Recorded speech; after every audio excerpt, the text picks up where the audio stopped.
Fuck your bacon jerky. Fuck piece of shit. Oh man, Bacon jerky sucks. It's not the bacon jerky's fault. It's Skype.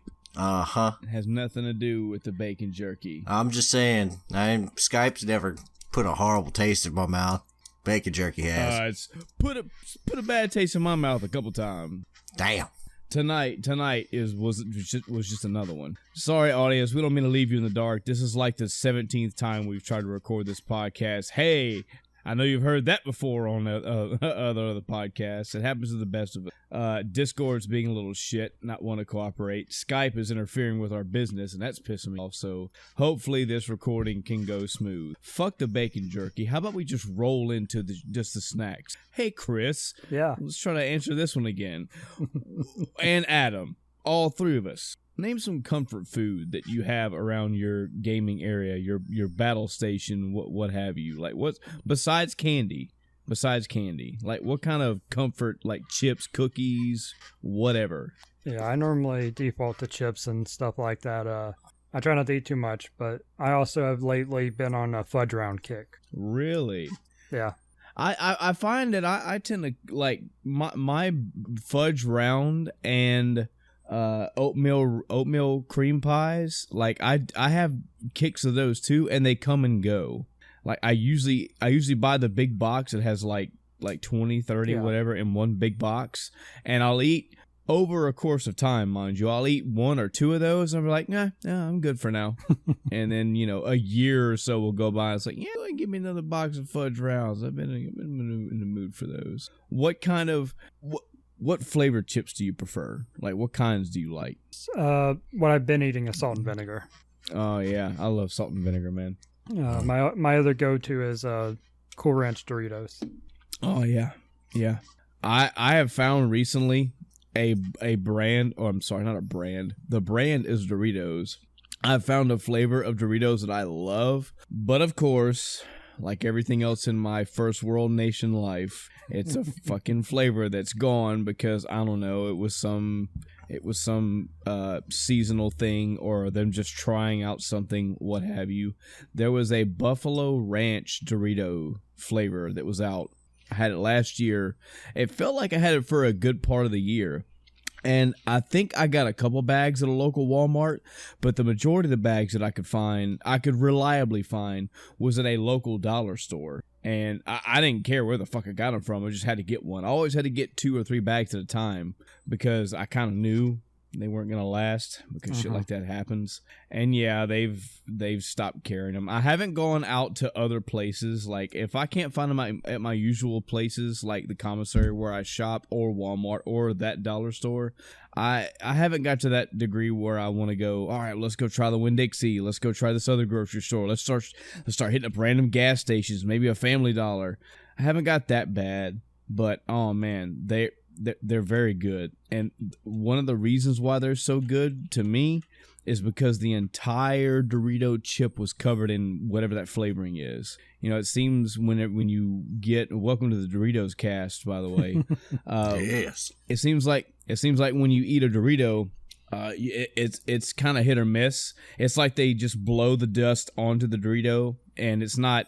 If the dust was a different color than the yellow Dorito, it would show better, I think. Or maybe it's just that the flavoring that they sprinkle on it is like yellow or clear. But I know y'all know what I mean. When you pull up the bag, you can get one chip and it's like, oh, that was pretty tasty. Then you get another chip and you're like, damn, that was fucking drenched in the Dorito salt or in the Cool Ranch stuff. And you get another chip and it's like, man, this was just a chip. When you open this bag, and I'm not being paid by Doritos either, by the way. When you open this freaking bag of Buffalo Ranch Doritos, every single chip you pull out of that bag is like coated all the way around with that stuff. This bag is dust, 50% by volume. Yes. Matter of fact, years ago, Zapp's released at the time, a limited edition flavor chips called Voodoo, and it's kind of hard to describe, well, to me, because I'm not a fucking sous chef or anything, but it's basically like a tangy chip flavor. It's supposed to be themed after New Orleans and yada yada yada. Luckily, that one stuck around. Like, it just flat out stuck around. And I started to see that quality over time shit where it's like, hey, now we're producing this in mass quantities.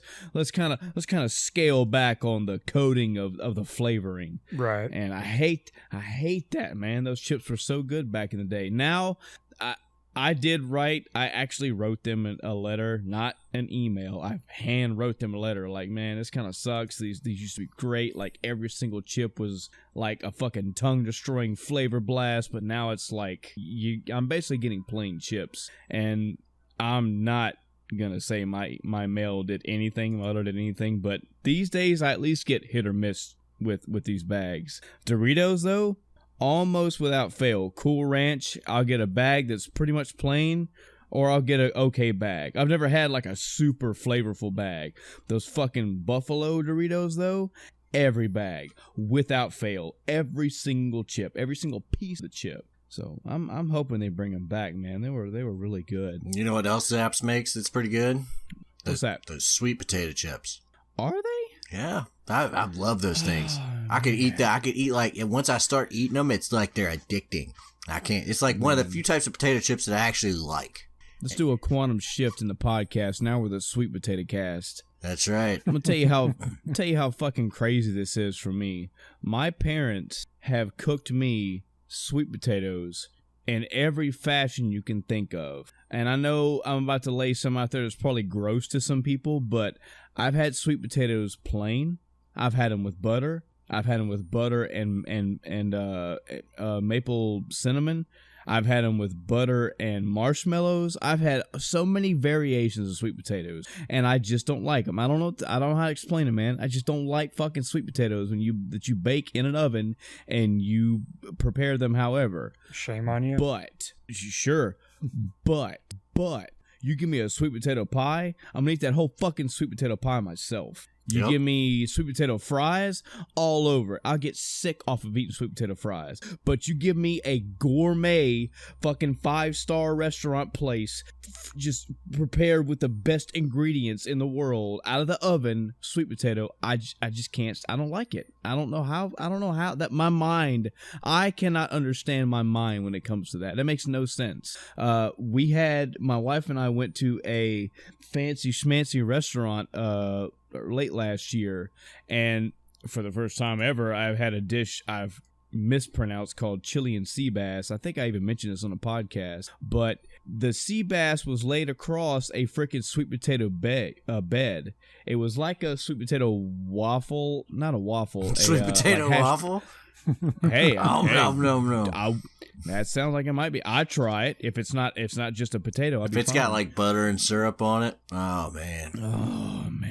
But yeah, the sea bass was placed on top of like a hash brown sweet potato bed, and I read it on the menu. I wanted to try the dish, but I was like, man, I don't know, man. I don't know.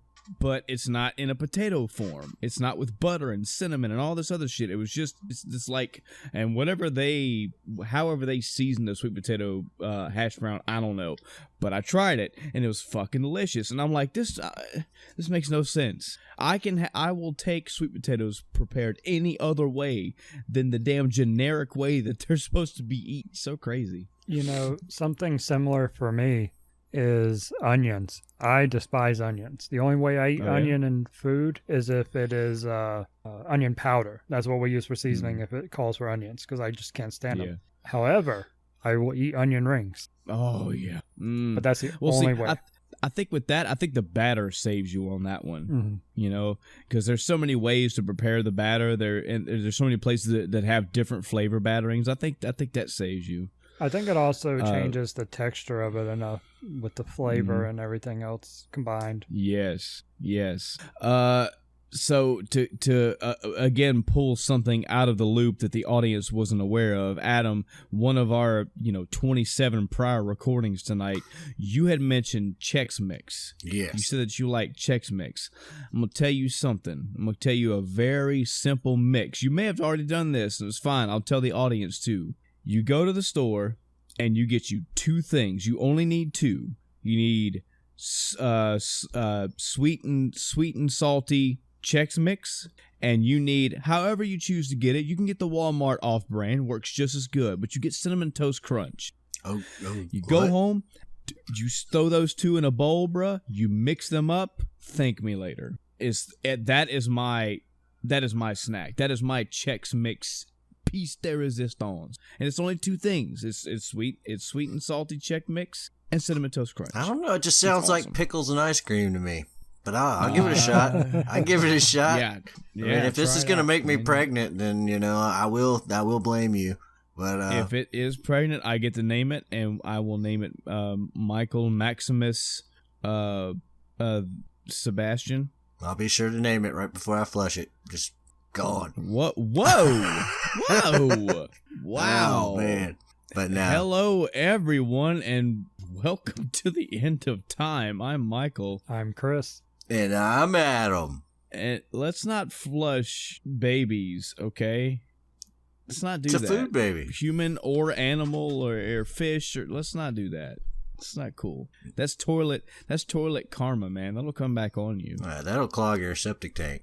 Gotta cut it into little pieces before you. If you're flushing a baby, I think you got more to worry about than your fucking septic tank, man. I think you got some moral issues you need to have addressed. I'm taking no part in this. No. By saying you're taking no part, you have now taken part. Are you a flusher or not flusher, Chris? I am taking no part in this. It's time to get into some theory crafting before we start today. All right.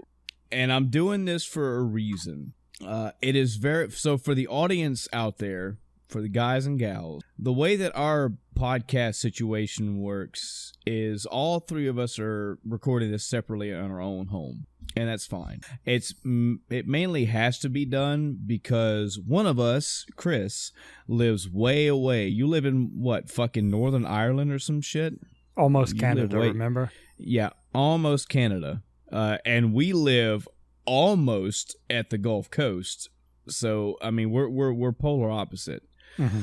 And, well, not really polar opposite. But anyway, so this also affords some problems, as in Chris and I, though we are family, I suck at calling people, and I mean it's a two-way street. He can call me too, but we don't work together, we don't live together, and we're not in a situation where we can talk daily. Adam and I are co-workers, so not all day long, mind you, because we now work in two separate buildings. We get to hang out now and again, and we get to talk. And of course, as much as we try to save what we can for the show, we talk gaming. I mean, it's predominantly one of the reasons. It's one of the causes of this show even starting was just, hey man, we've been talking for I don't know, like 8 years now, for hours on end, 5 days a week. We should record this, And so Adam and I talk all the time, and I find it unfair that, man, Chris isn't here. He can't really be a part of this. So every time Adam and I have a conversation, I try to take notes and take mental notes that, hey, this is something we need to bring back up, and we need to regurgitate this because this is good shit. Not only because it's good stuff to talk about, period, but I want Chris's input as well. And the one I want to harp on today, for no reason, well, probably because I'm still watching that Metal Gear Solid 4 video that I linked in our personal Discord, but check out Metal Gear Solid 4 Was a Mistake. It's a very good video. I've watched the whole thing by now. But so I got Metal Gear Solid on the mind, and I can't recall if either Adam and I or all three of us have put this out there on the podcast, but I want to today because I want this shit out there if it does turn to fruition. Adam has a very cool idea, a very like, oh shit man idea about Kojima, Konami, the Metal Gear series, all that shit. So, and also just a little preface before we even get into this. It is like the second week, closing in on the third week of January 2019. I don't actively go look for this shit because of the game that it is, because of what I've seen. But Adam and Chris, what Death Stranding news have you come across lately in the past, I don't know, month? Anything? Nothing really at all. Been fairly fucking quiet on the Konami side with this, Norman Reedus and Guillermo del Toro and Hideo Kojima and Michael Mads. Like nothing's happening right now. Yeah, I probably fucked his name up. I thought it was Michael Mads. Is it Michael Madsen? Mads Mikkelsen. Jesus, he's unsubscribed. Sorry, Mads. This was, as much as I don't care about fucking Death Stranding, I will admit that. We haven't heard shit about it. I know it's a big enough deal that we should be hearing something. We should have had another trailer by now. I think it was absent from the Game Awards too, wasn't it? Fucking shit. Yeah. Yep. So Adam, what do you think is really going on behind the curtains of Konami? All right. So picture this, and I'm going to call this out before anybody else can, just so you heard it here first. This whole thing is an elaborate fucking troll. Konami's in on it. Kojima's in on it. Kojima's staff is in on it. They came up a couple years ago. They got done making Metal Gear Solid 5, and they looked towards the future, and they said, man, we're going to have to make, like, it's going to be a couple years before we can shit out another one of these games. What are we going to do? And they looked at each other, and they said, fucking pachinko machines. So this whole thing, the whole firing, the Kojima going to other thing, Death Stranding is actually the new Metal Gear. It's just been reskinned, and they purposefully made a weird wacky trailer to like throw you off. All the people from Kojima's staff on Twitter and all that, they're all just like they're secretly employed by Konami, working on other projects while this whole thing goes down. They came out with they were like, we're going to make ourselves the complete and utter villain. So they were like, yeah, we're canceling this and we're canceling that.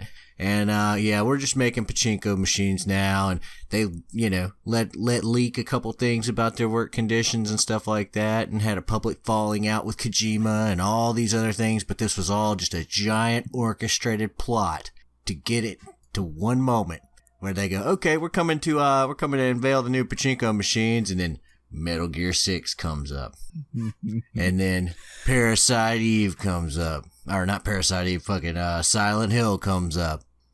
And you're like, what is this? And then all of a sudden, Kojima walks out the back. And they're like, what? Nah, this is not a pachinko machine at all.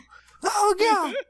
Oh, God. So, for those in the audience that don't watch wrestling, and I'll admit I haven't watched it hardcore in years, decades, if there's one thing that I do remember that sells tickets, that gets fans on their feet, that gets kids riled up, that gets people engaged in a fucking emotional roller coaster in wrestling, is a good guy turning heel. Is a good guy saying, man, fuck all of y'all. I've seen it again and again. I wish I had names to throw at you, but so many times that has been done. And hey, maybe that's not too far reaching. Maybe that's what Kojima does, because Kojima does like to pull from social media, from pop movies, culture in TV general, shows, pop culture. Yes. So this is what happened. This fucker was watching wrestling one day and probably saw like a documentary of, I don't know, insert favorite heel turn wrestler here, and saw this guy going all the way up the chain and being super fucking popular, selling billions of dollars of merchandise and being the fucking kids getting tattooed on their forehead, that guy. And he goes, we need to make some more money. We need to get even better. What can we do? Conflict, man. Conflict. That's what you need. You need conflict. You need to get bad. You need to turn bad. But everybody will hate me. Nah. Everybody's going to love to hate you. And then when you come back around, it's going to sell 5 times as more. Kojima saw this shit somewhere, somehow.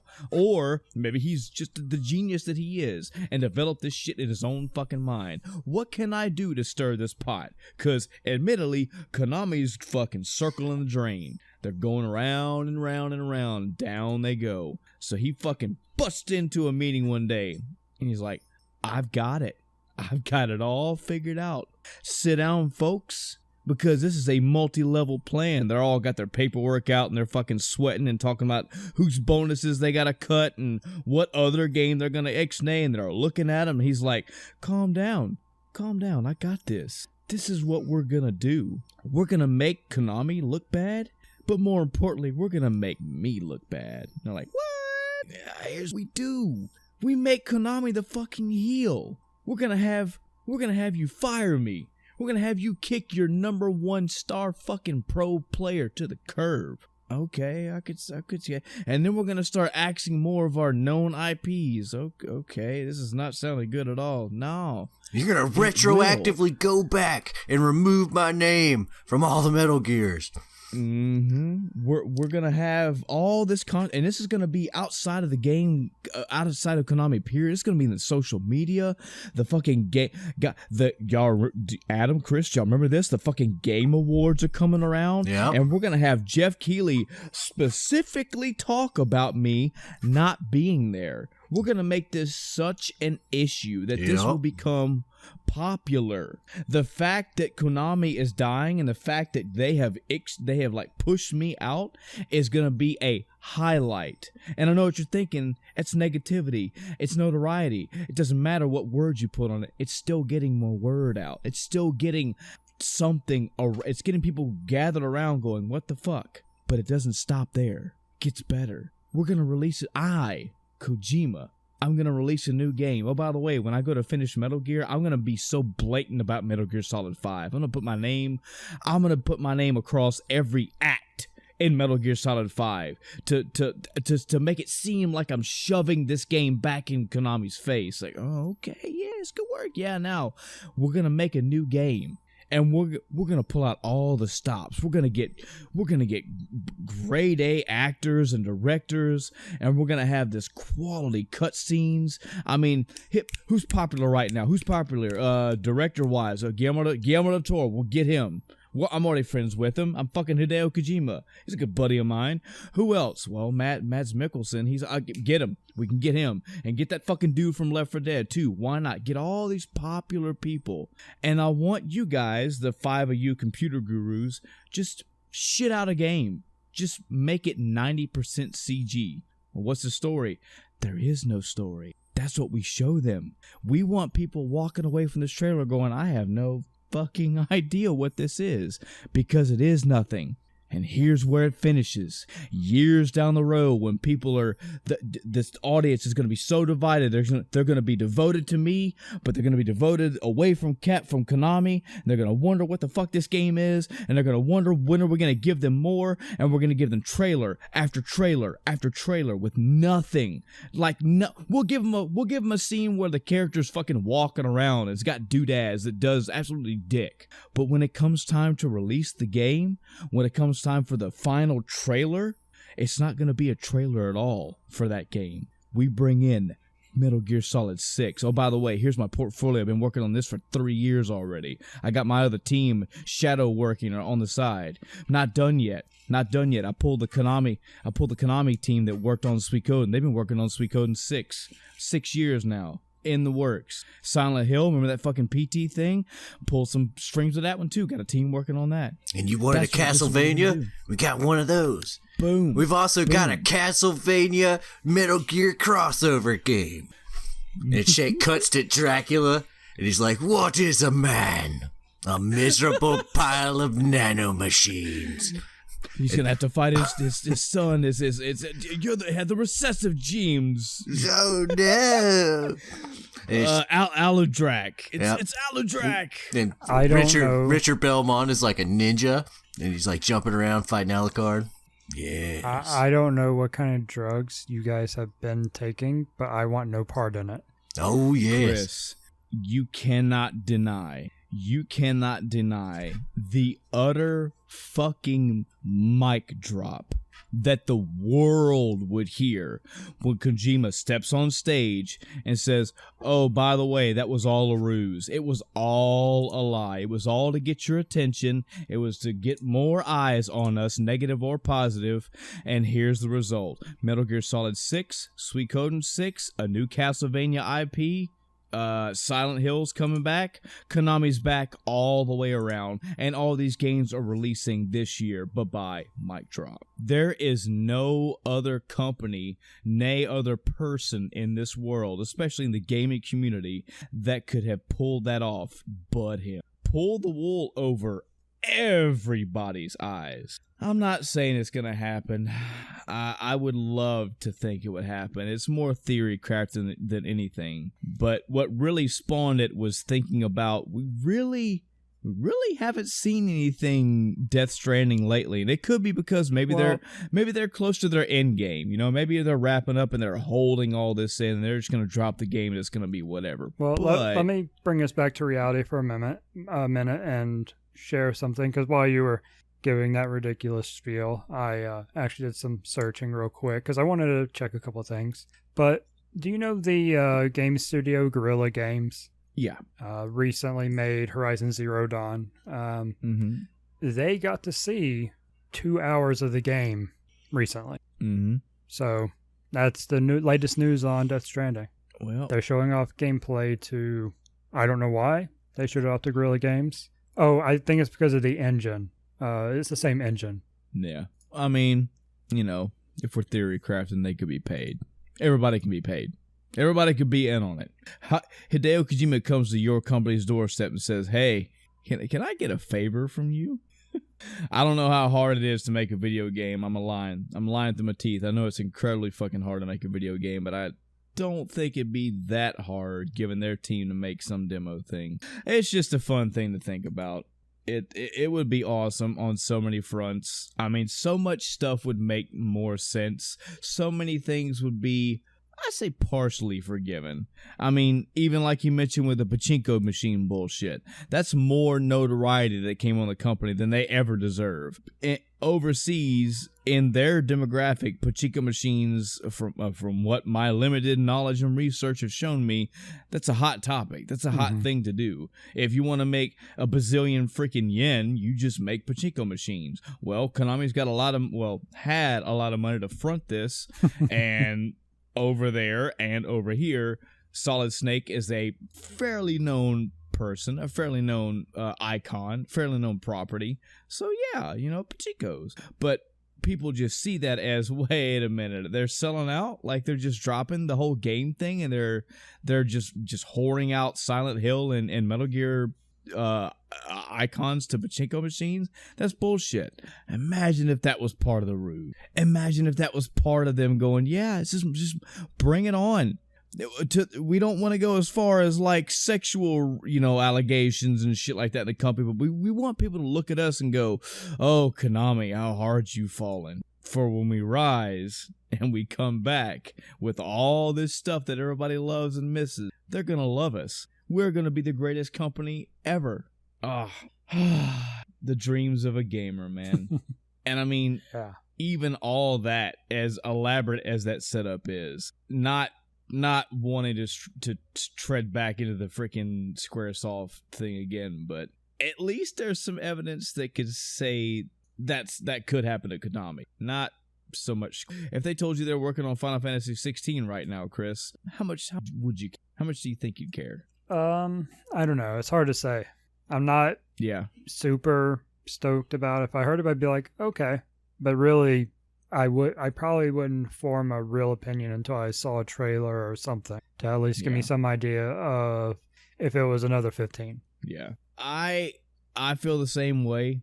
I mean, again, we've beat freaking Final Fantasy 15 to death by now, but I feel if I would have to look name by name and line by line if I heard it announced to see who was working on it, who headed this up, and the art direction and all that. Mind you, this is all saying if I don't see a trailer, but they just dropped that Suikoden 6 is in the works, or a Suikoden remaster even.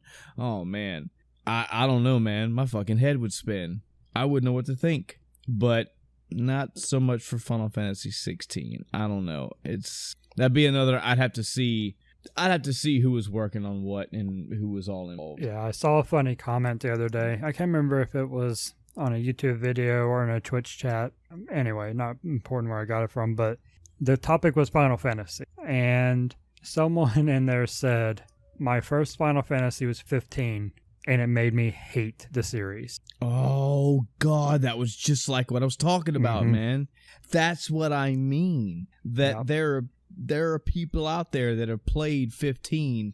I understand how pompous this sounds. I know almost arrogant how bad this sounds. And I'm sorry, I don't mean to come off that way. But there are people out there that the only Final Fantasy that they know is like Final Fantasy 13 or Final Fantasy 15. They're like, yeah, this is a great series. Or even worse, no, this is a garbage series. This, when I went and played Persona 5, I was fortunate enough to have played it so late in the game that it was Persona 5 that I got to. Mind you, Persona 4, still good. Persona 3, still good. But that's not the main point. The point is, when I got to Persona 5 was my first. Holy hell, what a gift. What a great, gracious, awesome game that I got to play. Opinions are what they are, but 13 was not that great. And I haven't seen enough at all interest to play 15 at all. You have to look at somebody in that same light. Like, they're like, wow, well, it's kind of like when you played Persona, like you played the 5th one. It was great. I'm playing 15 and it's great. It's like, oh, there's better, but you'll never know unless you go back and try. If you're fortunate enough to especially if sprite graphics are up your alley, or you're even okay with sprite graphics, there are great games to go back and play. There's at least one great 3D game to play as well. But they're like, no, I don't need all that. I got 15. It's great. Just riding around in a car riding, man. Right. So yeah, and I just gotta stop. I gotta stop talking like that. One, we already did a damn near a whole episode talking about that, and two, I realize how shitty it makes me sound. But even if it's not Final Fantasy, there are other genres that had this problem too, where it's been like a mixed bag of good and bad. Another example is Suikoden. Granted, that's a smaller franchise, and there's really only one game in there that's bad. But I mean, hey, if you played Suikoden 5 and you thought that was the best in the franchise, maybe it is. That's apparently, according to Adam, that might be actually true. But there's Suikoden 1 and there's definitely Suikoden 2. Those are the prime, that is USDA 5-star prime choice cut meat of a game. So, yeah. You're very fortunate with Persona 5, if that was your first. I was very fortunate. They don't always happen like that. And unfortunately, Final Fantasy is not in that boat right now. Not at all. Oh, man. I'm still reeling over the Konami bomb. That would be so awesome. What a rocket up to fame story that would be. Maybe we could start with me, I guess. Fuck it, why not? It's not going to be that long, actually. It's getting the weeks, guys. My week's fairly short this week around. Not for any particular reason. I've been kind of busy doing the editing and all that stuff, but I can still play games while editing. I can still play games while uploading. It's just I've been kind of busy this weekend, really, really bouncing around things for many reasons. And I know if you're listening from the last episode, you're probably asking, well, wait, no, you're not. You were playing Red Dead Redemption 2. Actually, no, I'm not. I have softly put down Red Dead Redemption 2. That was the last game I was working on. Put a couple weeks into it. I actually meant to, before this episode, to get in to my file and see how much time I have. If I had to guess, probably somewhere in the neighborhood of 50 hours, but it may be a little less, maybe a little more. I am neighborhood of I'm about 3 or 4, maybe even more missions into chapter 3, and I feel like I've done almost pretty much every side quest that could be done, at least the ones that are automatically highlighted on the map whenever you're doing story missions. Right. So like, yeah, Chris knows what I'm talking about. When if you're, let's say you just started chapter 2, whenever the control gets back in your hand, there's not just the chapter 2 story continuation marker on the map, which is usually right there in your camp. There are other NPCs in your camp that may have a mission ready to go. They'll be colored like yellow or white, but also in the towns that you've already visited, provided you set off their prerequisites, they will also have side missions. I didn't make it a point to go to every single town and talk to every single NPC and unlock or start every single mission possible, but I did do a fair bit. I think for every one story mission, I did one or even two extra missions or side missions. I've done a lot of I've done what I feel is a lot of stuff, and man, so let me get the spoiler free stuff out of the way. It's gonna be fairly spoiler free anyway because Adam has not played it yet. He hasn't played enough of it as of this podcast, and of us three, Chris is the only one that's actually beat it. So I feel so bad saying it this way only because I know the work and dedication that went into this game, much like any Rockstar game. The level of quality is there, the detail is there, all the little polishes and touches are all there. All that being said, I hate saying it like this, but the best that I can give Red Dead 2 right now is I don't dislike it.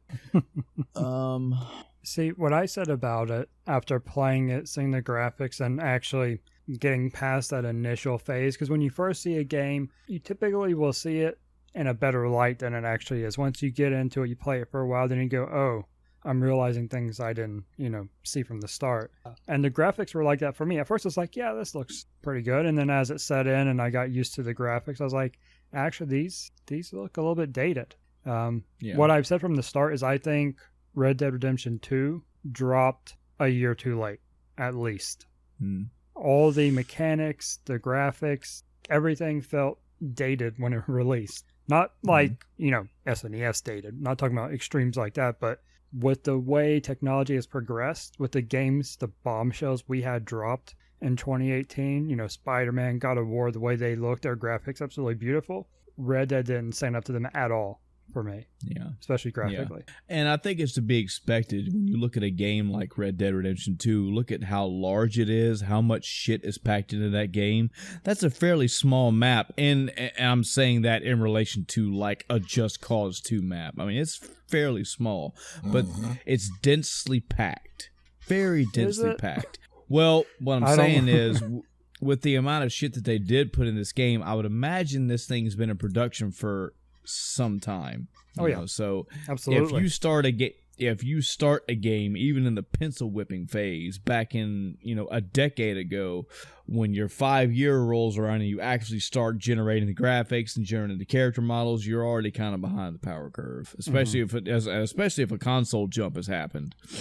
God knows how many graphics card jumps have happened in that span of time. But so yeah, I just want to start with that. I want to get that one out of the way because as people know, as you two know, and hopefully as our audience knows by now, I don't want to say it, I'm fickle in nature. It's more like you got to fucking grab me and you got to hold me. Like a game, I don't know when I got to this level, and I still am internally debating with myself whether it's a bad thing or a good thing, but games, you gotta approach me and you gotta be fucking good or I leave. Like I don't know what else to say.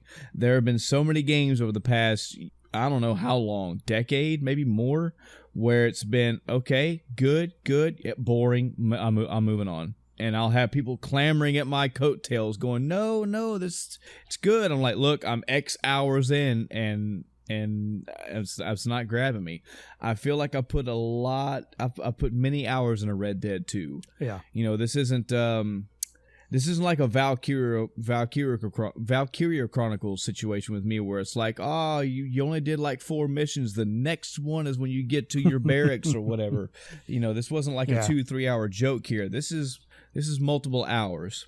So let me try to flesh out what's going on in my head with Red Dead Redemption 2. All right. Let's start with the positives, okay?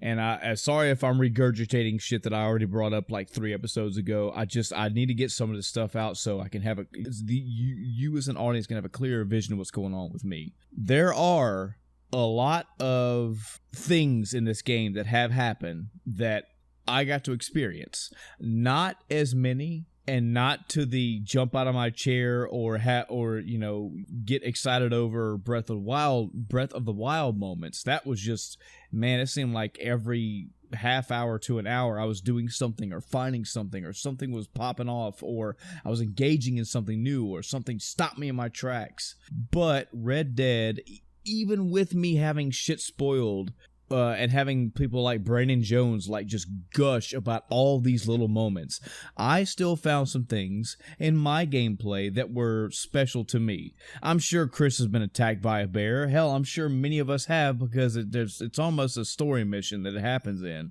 So, okay, I get that. We're all been attacked by bears. But the way that it happened for me and the way that it happened a second time later was unique for me. After the 7th bear attack, though, yeah. So, character interactions, seeing a guy get fucking kicked by a horse and dying, having these random interactions with townsfolk that they remember, that they'll bring it back up. That is something I do want to touch on, the immersion level. So I want to say it was Brandon Jones, and by God, somebody's going to go out there and find the exact Easy Allies podcast and prove me completely wrong. And I'm sorry, I want to get more of the spirit of what I heard than the actual facts. I think it was Brandon Jones that mentioned something where he bumped into somebody or he shoved somebody on accident, and they said something to him, and then it was either in another town or it was the same town way later, that same person was giving him the shifty eye. And that was amazing to me. That was immersion to me. That's the kind of thing we're all looking for in games. You know, we hear so many games these days try to the creators throw out stuff like, oh man, it's this world is so alive. This you're gonna see people they're gonna leave their house and they're gonna go to a market and they're gonna buy ingredients. They're gonna take the ingredients back to their house and you can't see it, but they're gonna come out with this fucking whatever they had, fucking apple pie, and then they're gonna go take their laundry down. Like, they're gonna have this vibrant, open, thriving world. Red Dead had a world. It has a world, but it is not as immersive as I thought it was. Maybe I was just sold a bill of goods from the wrong people. Maybe I was getting oversold, or maybe I was internally overhyping it, but it didn't have that big of an impact on me. That's fine. You know, it's okay. I don't need it. I'll move on and find other things. So all the little events that popped up, even the bad ones, they were all moments and they were all experience. When all of that started to fade away, it's, guys and gals, honestly, I was starting to come home and not be excited about wanting to play the game. Mm-hmm. And that's never a good thing. Adam, would you agree? I would agree. That's typically a sign of the beginning of the end. Yeah.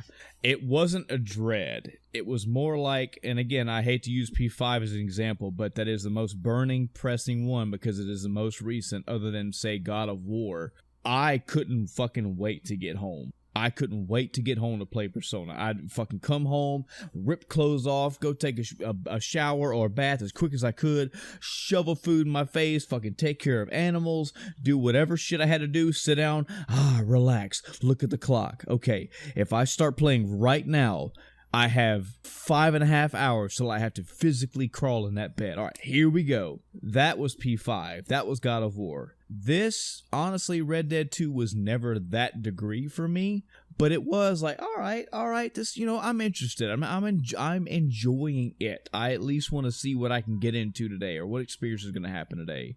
When all that started to wane, and I started to come home and be like, yeah, I guess I'll play it. I mean, I'm playing it now just because I am playing it. You know, it's no longer that drive, that fire. It's more like, well, that's the game I'm working on. Might as well continue it.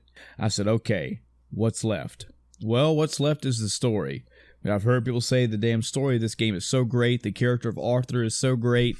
Yada, yada, yada. And I'm sure it is to some people. But I did about 2, 3, 4 more story missions, and I get the bait and hook that's going on. I see what's going on, but You just kind of disconnected, I guess. You just start being like, I spent too many hours with this game, and I'm no longer attached to it. You know, of course, I want to see where this road takes Arthur, but and man, Chris, maybe you can back me up because you have both these games to compare to. Mm-hmm. Arthur, as a written character for what he is as a cowboy that rides that gray road of, you know, I'll fucking rob people because Dutch wants me to, or I'll go, you know, stick up this guy and get his money because he owes my camp money.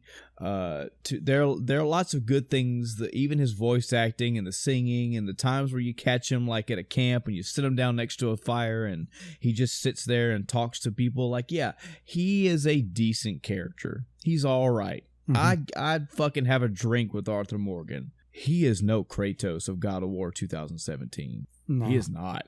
And that story of God of War 2017 grabbed me and fucking held me by the balls within the first 20-30 minutes. And the further I kept going, not only was I totally encapsulated by the story of God of War, but the fucking dynamic between him and Atreus, that up and down and up and down, the intrigue of him and Baldur, like what's really going on? What is Baldur's main motivation? Like all that in God of War had me just, oh, so good. And it kept paying off and paying off and paying off. In Red Dead Redemption 2, again, Arthur's a cool bro. I'd fucking shake his hand, man. I'd fucking ride with him, yeah.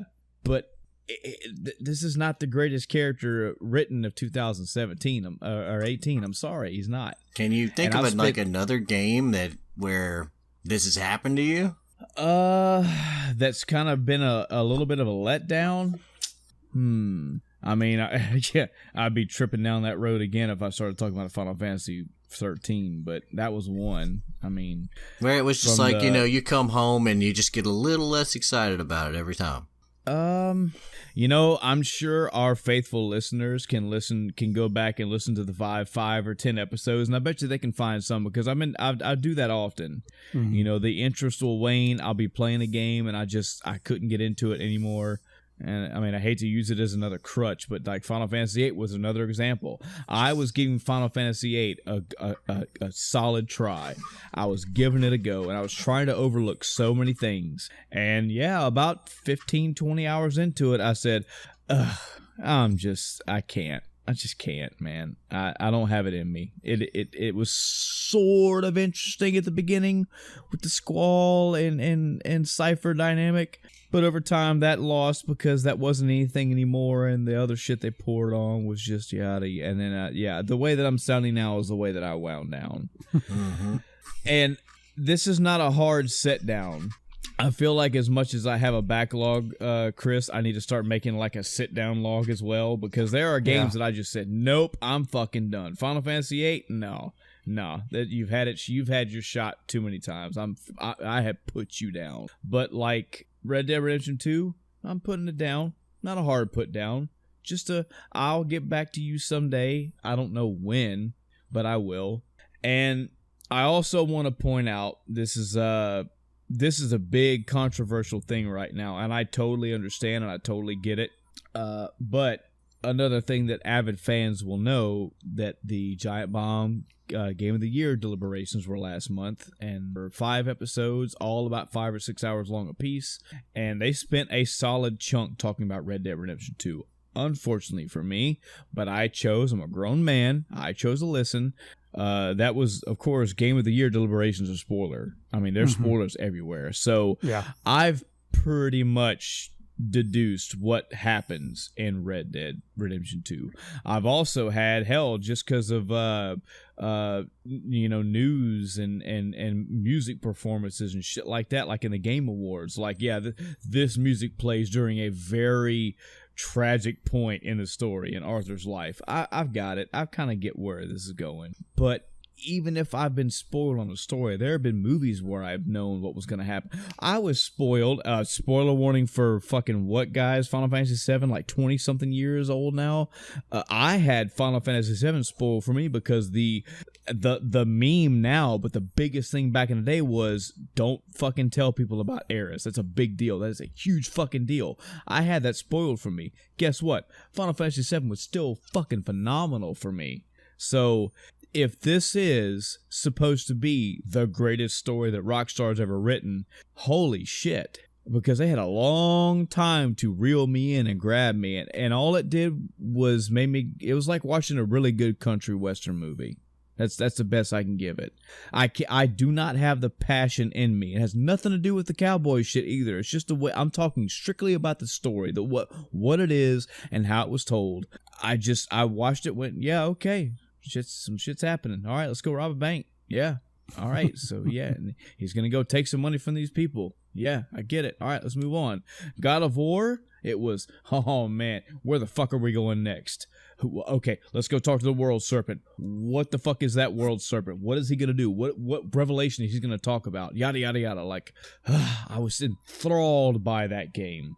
I am not enthralled by Red Dead Redemption 2. I was playing an open world Rockstar game where some cool things happen, and I have gently put it down. I'll get back to it someday. Damn. But not right now. That's pretty much how I felt playing it too. You're talking about, coming home, getting ready to play, and you're like, all right, I guess I'm going to, work on Red Dead some more. That's how I felt. I wasn't thrilled about it at all. I was just like, all right, I'm committed. I'm going to finish the story.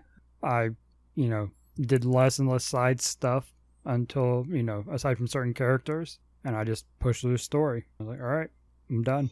Yep. Mm-hmm. And Adam, when you play through it, man, you may have a different experience than both of us. You may love this game. I've been having a similar experience. Yeah. I hope it's the same for the audience as well. I never want to push my opinion on anybody. If anything, I think the three of us have shown that we all three can have dynamic opinion. We can dislike something, the other one likes all the way. You just flip-flop those any way you want them. If you played Red Dead Redemption 2 and you are fuming right now because this was your game of the year, but fuck God of War, fuck Spider-Man, fuck Persona 5. If you love this game that much, just write us a comment and let us know. Show me. I always like to put this out there, and I use Adam as a prime example.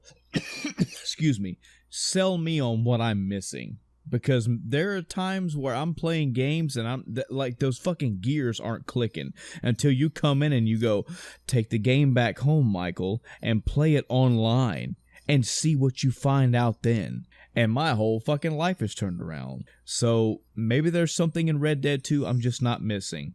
What I think it is for me is that, again, outside of the generic, it's a slow-paced cowboy simulator. Outside of that is not my problem with it. It's just an okay game. Mm-hmm. At the end of the day, if you want to talk, the polish, yes, there's all kind of polish. There's all kind of little details all over, and I'm a big fan of that. But even though I was a big fan of those little polishes and little details in God of War, I'll take it back even further. Even though I was a big fan and still am a big fan of all the little polish and little detail things in Metroid Prime, it was still a fucking phenomenal game after all that was said and done.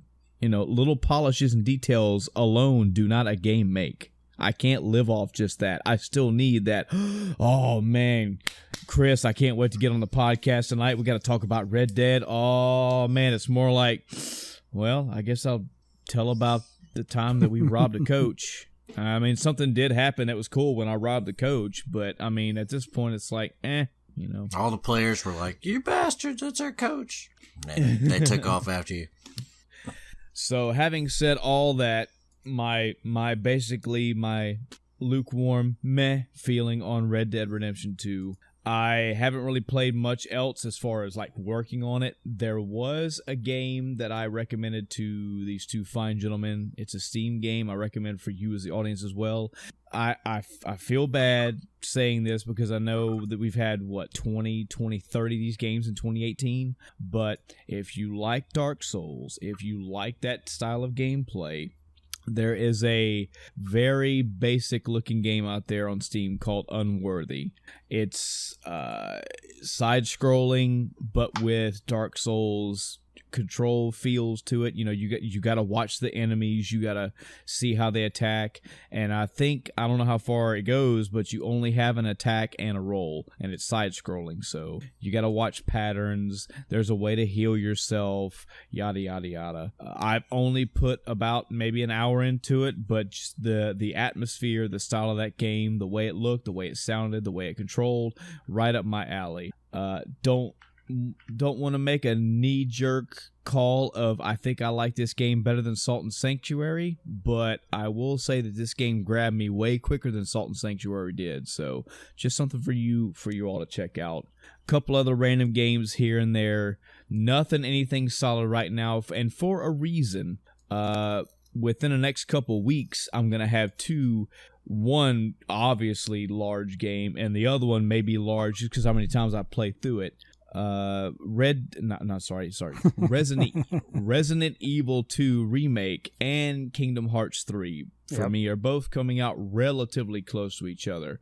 I'm fairly confident that I'm going to be playing Resident Evil 2 remake first, mainly because I'm going to have to sit down and do some more homework on Kingdom Hearts again. I probably watched that video that I linked to you guys about 10 times just to make sure I got all the details really down pat before I get into that bad boy. But once those games come out, it's not really going to be any turmoil at all. I'm going to have two fairly large, fairly decent games that I'm going to be playing back to back. So it's kind of hard for me to work on anything right now mentally.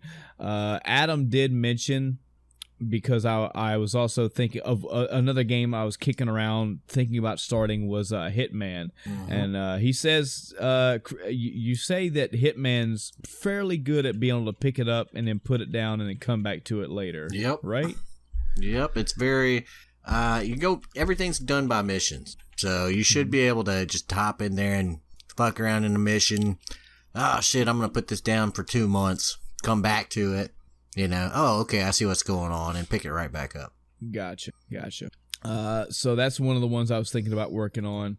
I had started another game called Mages of Mysteria, Mistralia. Sorry if I mispronounced that one. Seems like Diablo-style controls, but you have like a fire spell and an ice spell, and you can block spells, and you can wave your wand and do something else. Kind of seems like a puzzle-ish game. Looked interesting enough. Kind of grabbed me initially. But yeah, there's a couple other random little Steam games here and there that I kind of went through my Steam list of games that I have purchased and just kind of put, 10, 20, 30 minutes into them just to see what ones I like, especially after the last Steam sale. But as far as right this moment, I'm not really working on anything. I did put a bunch of levels into Katamari Damacy, which is where I'm going to bring my last point up and I'm going to pass the weeks off. This game is still schooling me and amazing me to this day. If one of you two fine gentlemen would do me a solid and look up when Katamari Damacy 1 was released, I'm doing this for a purpose. This is not the first time this has happened to me, and I know it's not the first time it's happened in gaming. Usually when shit like this happens, it makes news. I have found something in Katamari 1 that, it's just the way my life has led me. I haven't read too many players' guides on Katamari. I haven't watched enough, here's all the secrets in Katamari's. But I have found something new in fucking Katamari Reroll that apparently is a thing. And I didn't know about it. 2004, by the way. 2004. I have found something 14 years after the fact, almost 15 years after the fact. So I was playing a level in Katamari Damacy, which I hope me and Chris and Adam have made it a point to sell this game to you folks. If you have not ever played a Katamari Damacy game, trust us. Put the end of time cast stamp on this. Pause the podcast, go find a copy of it. There's some on PlayStation 2, PlayStation 2, PlayStation 3. There's an Xbox 360 one. There's a there's one on Steam. You can get the original one, Katamari Damacy Reroll. This game, you're gonna have fun. That's all you need to know. That's all you need to know. What do you do in the game? You grab a fucking ball and you're rolling shit up in the world to get as big as you possibly can. And it is incredibly fun. So I was playing a level in Katamari, and I'm already, 15, 20 levels into the game. I don't know where I was. But I'm rolling around, and I happen to bump into this wall, and the wall falls over, and there's a ladder. Now, I know that you can press your Katamari up against the wall, and you hold your sticks forward, and you will climb that wall. You can also do that to ladders. You can do that to any surface that you can climb up, unless it has a hard block on. So I go to the ladder, and I start rolling my Katamari up the ladder, and the place that I was originally, it's kind of hard to describe this for the audience to see, but you're trying to get bigger and bigger. So there's little things you can roll up, then there's bigger things and bigger than that and bigger than that. And usually there are sections of the map that are blocked off by street cones or whatever. They're comically sized to match your character's size. And the idea is, if you're in this one little squared off area, you want to roll up as much shit as you can until you get big enough to move past that barrier, and then you're up and into a new bigger area, and you roll up more shit and get bigger, which opens up to another bigger area. So I go up this ladder, and I leave out the main area that I was in, and there's quicker, bigger, easier shit to roll up on the outside. I looked online, said, hey, secrets in Katamari. And it's not a big thing. There's not direct facts that I can find so far, but it's like, yeah, there are all sorts of ways to basically get out of your starting areas and get your Katamari bigger and faster than you could normally. I never knew that. I've never had that happen before in all the multiple hours I've had at Katamari. And apparently it's just a thing. So now I get to go around levels and try to find these quick access areas and basically start speed running. Mm-hmm. And that's something that you want to do in Katamari, because the time is usually your stopper. Like, that's when you stop. You're trying to get as big as they want you to before the time runs out. So it stands to reason that if you can get bigger before that, you just have more gameplay. Now it's less and less about me trying to beat a level and less about me trying to get 100%. And now I want to see how big I can get in every freaking level. I want to roll up everything I possibly can roll up. So it's always a good pick up and play game. Always a good game to just knock out a level or 2 or 5 and just have a good time, have a blast, enjoy the music, enjoy the gameplay, and move on. So, yeah, that's my week. Chris, how about you? All right. So I'm going to start off. I'm going to do my things in order, roughly. Starting off from the bottom. So I play Magic the Gathering Arena. Talk about it all the time. This week has me very unhappy. So last week I said, hey, the new expansion is dropping this week. You'd think that would be, cause for celebration and all that. Totally hyped for it. Open up the client to play it. So Arena has a few different draft modes. There's typically like 3 that you can do, and they'll rotate the sets out and whatnot. But, set release, you expect, okay, you can draft and do all this. The only draft that was available from day one was the one that cost the most amount of gems. So you literally had to buy currency. I mean, technically you can earn them, but it's a very slow process. Yeah. 2,500, I think it was. I posted about it on Facebook. I'll pull up my post again. But it's 2,500, if I'm not mistaken, gems. I'm sitting here at like 1,100, and I've barely used mine ever. So I'm like, okay, I understand this is the bigger one, so it's always gems only for that mode. I'm like, all right, well, where's the other draft mode? I don't see it. And there's another one that had a lock on it. It said, okay, it'll lock in the next day. I click on it, I'm like, oh, this one's a little bit better, but it still costs 1,500 gems. No coin or gold version. Okay, so where is the gold version? So here I am, 2 days into the Ravnica Allegiance expansion, and I can't play any of the draft mode. Wow. Unless I pay actual money for it. Unless you pay. Yep, man. So I'm hoping that when the timer ticks down, because one of the modes expires tomorrow, I'm hoping when that mode expires, it'll drop it in. But what I have a feeling they're going to do is not switch it over until the preseason ends. Because that's when the ranks reset. So I think they're going to start the new season with this set, and the gold draft won't be available till then because that's the ranked draft. One of the ranked drafts. What so the fuck? That's a good way to paywall, out all your free-to-play customers right there. Yeah. I was... So this had me so discouraged yesterday. Don't know if that's the best business decision, Just, I opened up the game and I did a couple dailies just to get some more gold for when I can eventually, because I can still buy packs with gold. That's fine. But that's not as efficient as doing a draft. So I'm purposely saving gold for drafts. I have 25,000 gold saved up. That's 5 drafts I can do at the 5,000 gold price, which is not unreasonable. You can earn 5,000 gold pretty quick. I've saved up 25,000 since I spent all my gold a few weeks ago. It's not a crazy amount of gold, but the thing has to be available for me to spend it on. This had me so discouraged yesterday that I didn't play. Aside from doing a couple of my days, I didn't even finish the dailies, the typical first 3 that I do on Arena. I don't even think I finished them. I didn't play any games yesterday.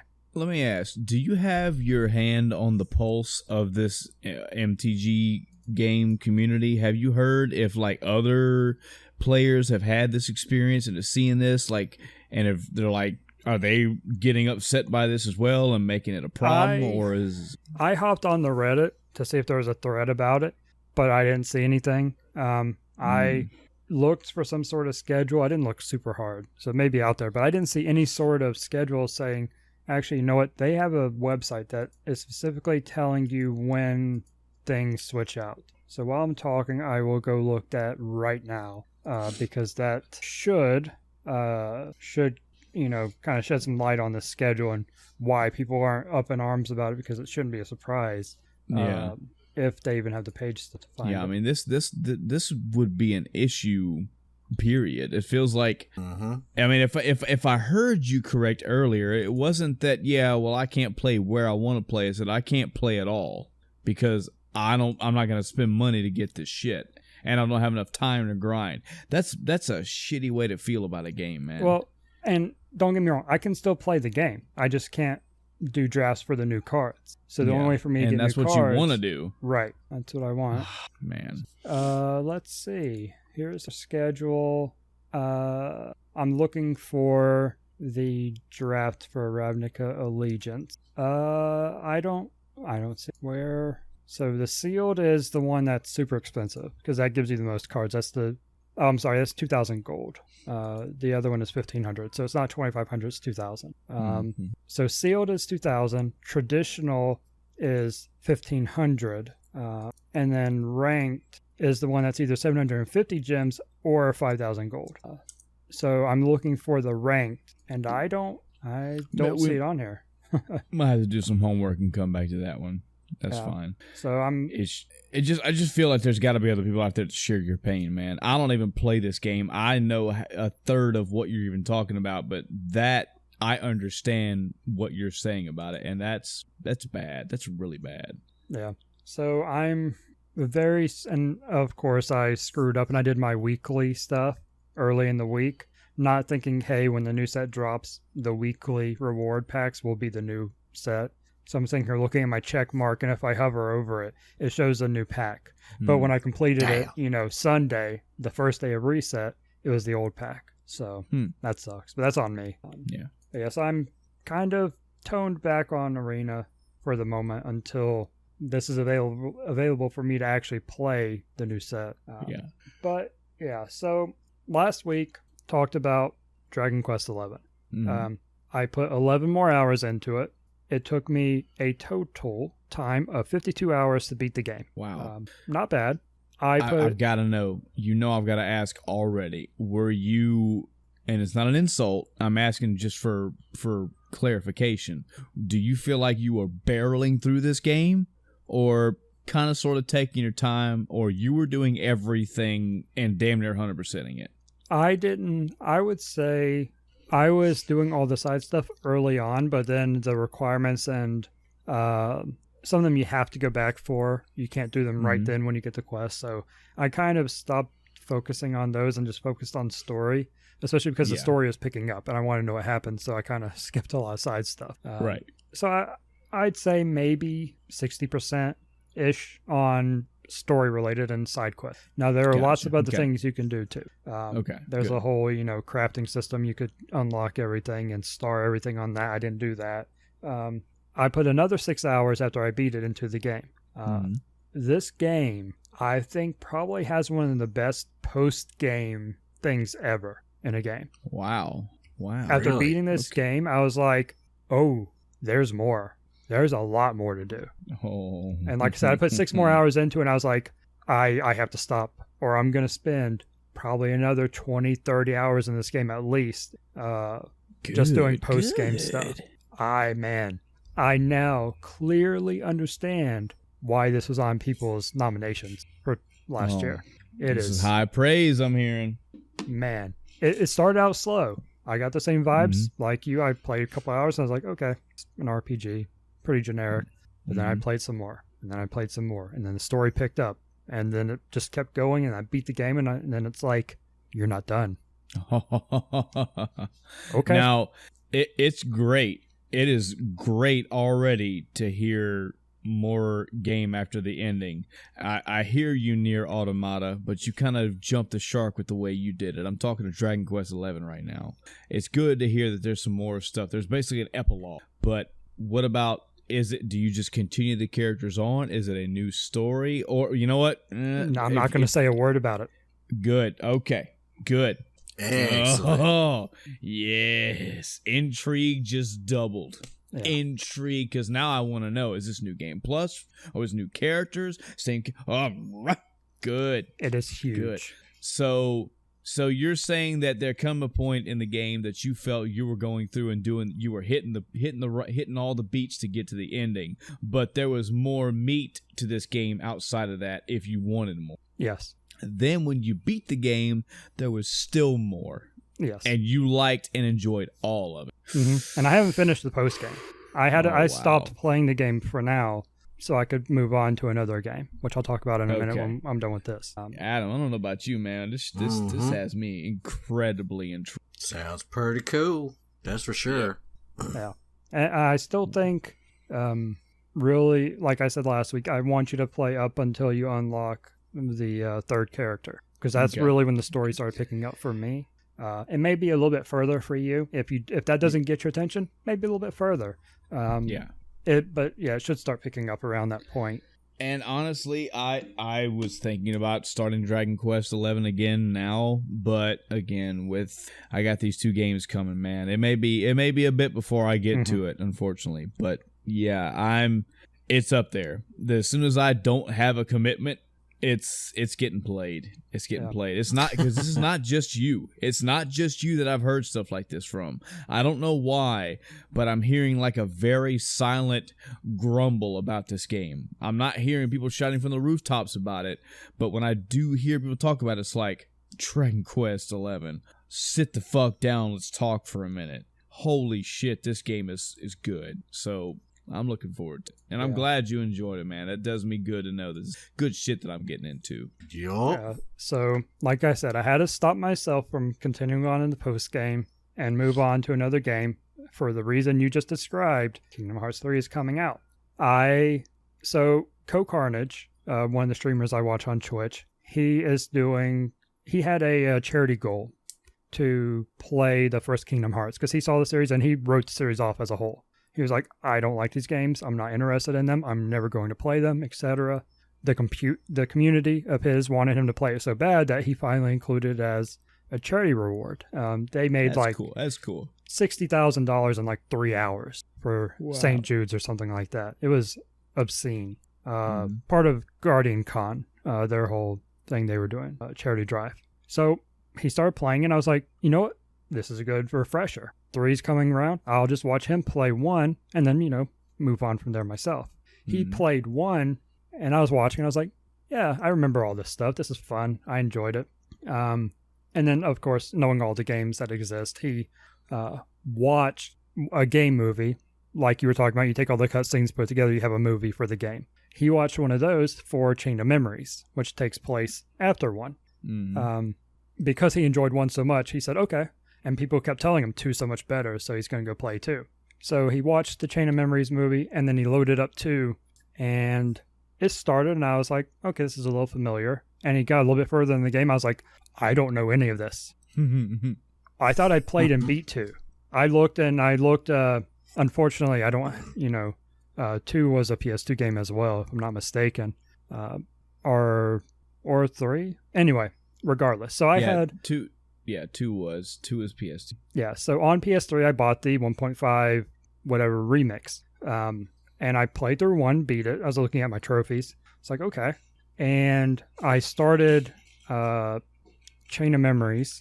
Didn't finish it because it's a card game thing. And I wasn't a fan of that. But apparently I never started 2. I just kind of dropped it.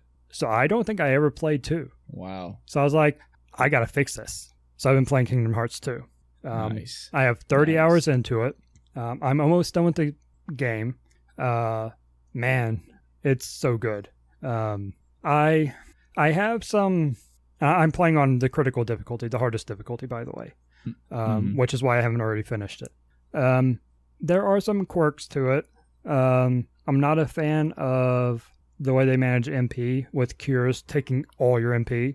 I understand what they're doing with it, making it less something you can not spam like you could in the first one.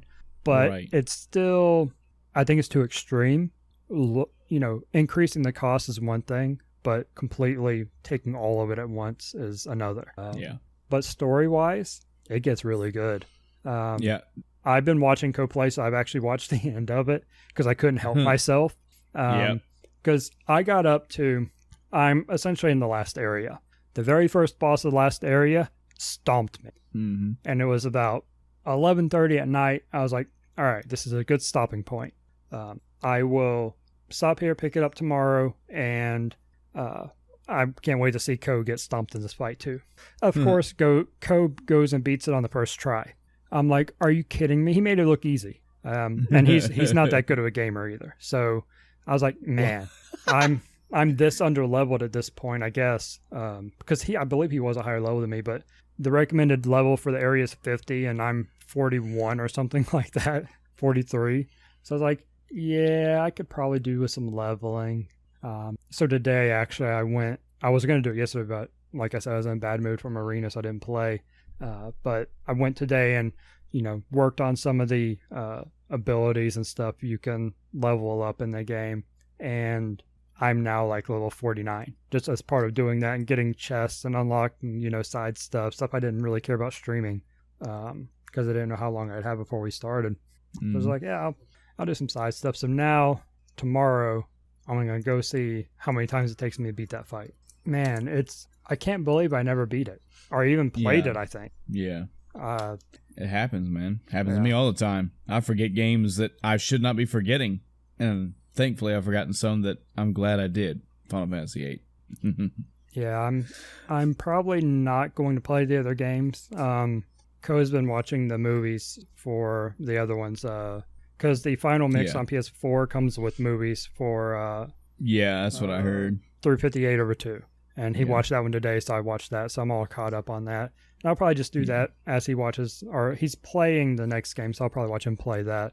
But I'm going to play through 2, and then I probably will not play any of the others and just move into 3 so I can go back to Dragon Quest 11. Because I can't leave that for too long. I got to go back and finish it.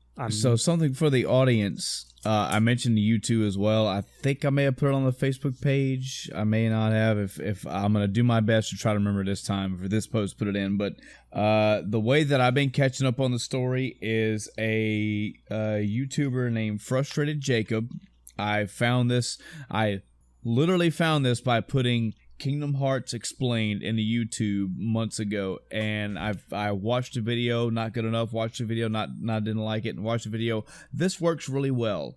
The title is The Entire Story of Kingdom Hearts in Under 20 Minutes. Again, by Frustrated Jacob. So I've watched that a couple times, and it's done a extremely good, easy to, very well paced, concise explanation of the Kingdom Hearts story.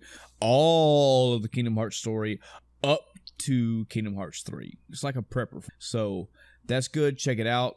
And I'm looping back around to that because that was what I was going to ask you, Chris. I'm glad when I heard you say the story gets good. How, do you feel like you've got a pretty good grasp of the, not just Kingdom Hearts 2, but the Kingdom Hearts story, period, that when Kingdom Hearts 3 comes out and starts just fucking going off like you know it's going to do, or do you feel you're fairly prepped and ready to take that story? Yeah, aside from the other two side games that I haven't, seen yet, up until the end of 358/2, yeah, absolutely. Yeah. As an adult playing these games and or watching the games played, totally more understandable. It's not sure it's complicated. Don't get me wrong, it's a complex plot, but it's not. Okay, let me rephrase. It is a complex plot, but it is not complicated. I understand what's going on. So I think I'm pretty ready. Are you ready to start playing all your Kingdom Hearts games, Adam, or you're just not that interested? I have never been my brother loved Kingdom Hearts. Played the shit out of every single solitary one of them. I just never could get into it. Not the way he could. Yeah. And it was, I see it. I recognize it for what it is. But as far as Kingdom Hearts 3 goes, unless it gets like, you must play this game even if you've never played the games before, oh my god, it's so awesome, then I'm not going to touch it. Yeah, and I feel that it's not going to do that, man. Unless they do some really good preface thing, like if they just kind of continue what they've been doing with all these remixes and, maybe put some kind of gigantic prepper that you can click, not as part of the main game, but like as an addendum, then this game, you're going to start, I have a feeling you're going to start playing this game and there's going to be 16 names you've never heard of before because you never played the games. And they're just going to roll. All right, are you in? Have you been in with us? All right, well, this is where Kyrie is right now. She's playing with the, she's going to go, you're like, fuck that. They're making it very clear that this is, now see, this is something else, Chris. They're saying that, I'm hearing other people say, I'm not hearing Square say that this is the culmination of everything up till now. It's being touted like, guys, this is it. Chapter 3 has closed the book. All the questions are gonna be answered. All the loose ends are gonna be tied up, and everything that we've been stepping up leading to, it's all gonna be ended in Kingdom Hearts 3. That's fine for speculation, but I haven't heard Square say that. I haven't heard or seen anything official release, and we're probably not going to until the game comes out. What I do know, sadly, is that when you look at Square right now, don't have a lot. I mean, Final Fantasy 14 is making money constantly, sure. 15 was, I don't know how financially well off they are after that, and yada, yada, yada. But Kingdom Hearts is hot mess right now. It may do the story justice to finish it off, but y'all see where I'm getting at here. Kingdom Hearts makes fucking money. So I think that, and there's also a Kingdom Hearts mobile game, by the way, which is another step in getting ready of 3 because there's a side thing you can do to earn a Keyblade in 3. So I downloaded that game to do, but I can completely understand the game wrapping up in 3, partly because of how long it took them to make 3. I think that they might just want to be done with it. Get it out, sum up the story, don't leave any cliffhanger this time, and just let it die, so to speak. I said let it die is bad. Let it sleep. Let it rest. And not have that Kingdom Hearts pressure on their shoulders. While they're focusing on other stuff, I can see that. And I feel a little bit the same way as you, Adam, with the difference being that I played both of them, and I did enjoy both of them. The combat to me is it's fun. I enjoy the combat. I can see why people would like it, running around, and it's very... there's something unique about the way the combat feels. It's just run around, you slam things, and you use your magic, and you're picking up all this stuff while you're still actively fighting. I can get why it's appealing. For me, I just never could get past the, I guess it's kind of I don't know the word. Maybe I'm just too high-minded for it, but I never could get over Donald Duck in armor. It like never. It was one of those things where I was like, "Yep, nope, not playing that shit." They grow Hey, on man, you. that's understandable. And you've had people around you that were in like-minded camps where they're like, okay, well, it's not even about Donald and fucking Goofy. It's about these are crammed together people. Like so Aeris is in Traverse Town because reason. Yeah. Sid from Final Fantasy VII is in Traverse Town because of reasons. Like, this shit is shoehorned together. And then when it came time to really tell the story, they did the fucking Kojima and just made everything super fucking crazy and wild and out there convoluted. And it wasn't meant to be that way. And that's what it's evolved into. And Aeris is all explaining nanomachines to Donald and Goofy. How are you still alive, nanomachines, Cloud? I'm also evil now. Yeah, I don't think the story is that convoluted. If you actually play the game, and I can understand going from 1 and 2 and being really confused. Yeah. But if you play them in order now, it makes a lot more sense. But even without that, they reveal stuff. Yeah, you're confused at first, but there are enough reveals through the story that you're like, oh. And that game that's in between now is just, oh, this is more information on backstory, essentially. But it's not required, right. I don't think. And again, there's so many people out there that have done a great job of basically plot summary. I'm not saying this is what it needs to be. Again, you could take advice of Chris and others and just go play the thing and get it you can understand it for yourself. But it's 2019, folks. You can watch compilations, you can watch explanations. My final thoughts on it is that, yeah, I have played Kingdom Hearts 1 and 2. I played 1 at least twice, and I played 2 once. And I enjoyed the combat. Admittedly, there was a part of me that enjoyed going to a new town and seeing, what Disney area is going to be locked out. It was going to be unlocked. And I can't wait to do that in Kingdom Hearts 3 as well. But if you made me tell you the truth, I very early on in Kingdom Hearts 2 was like, I don't know what the fuck is going on. I don't know who the fuck these people are. I don't understand the motivation. I don't get the plot. I'm in this now for the combat and to see what new Disney thing I'm going to unlock and go have fun in. So, yeah, I had a very not well tailored Kingdom Hearts experience, and I don't have enough time now to go play all of them. I just don't. So unfortunately / fortunately, due to technology, for me, I'm just gonna watch summaries and just fucking roll in. That's what happens when you use time compression on the nanomachines. Oh, you had to bring up fucking. Welcome to the Final Fantasy VIII cast, everybody. Adam's a fucking orphan, and he's got his gun blade. That's right. Anything else for your week, Chris? No. So my plan is to finish Kingdom Hearts 2. I'll probably get to about 90% complete on it, and then go back and play Dragon Quest 11. I may 100% it. I'll have to double check and see what all is involved on that, how much grinding there would be. I think the longest part of the grind would be to actually craft everything at a perfect level, and even that you can buy most of the materials, and they make farming really easy.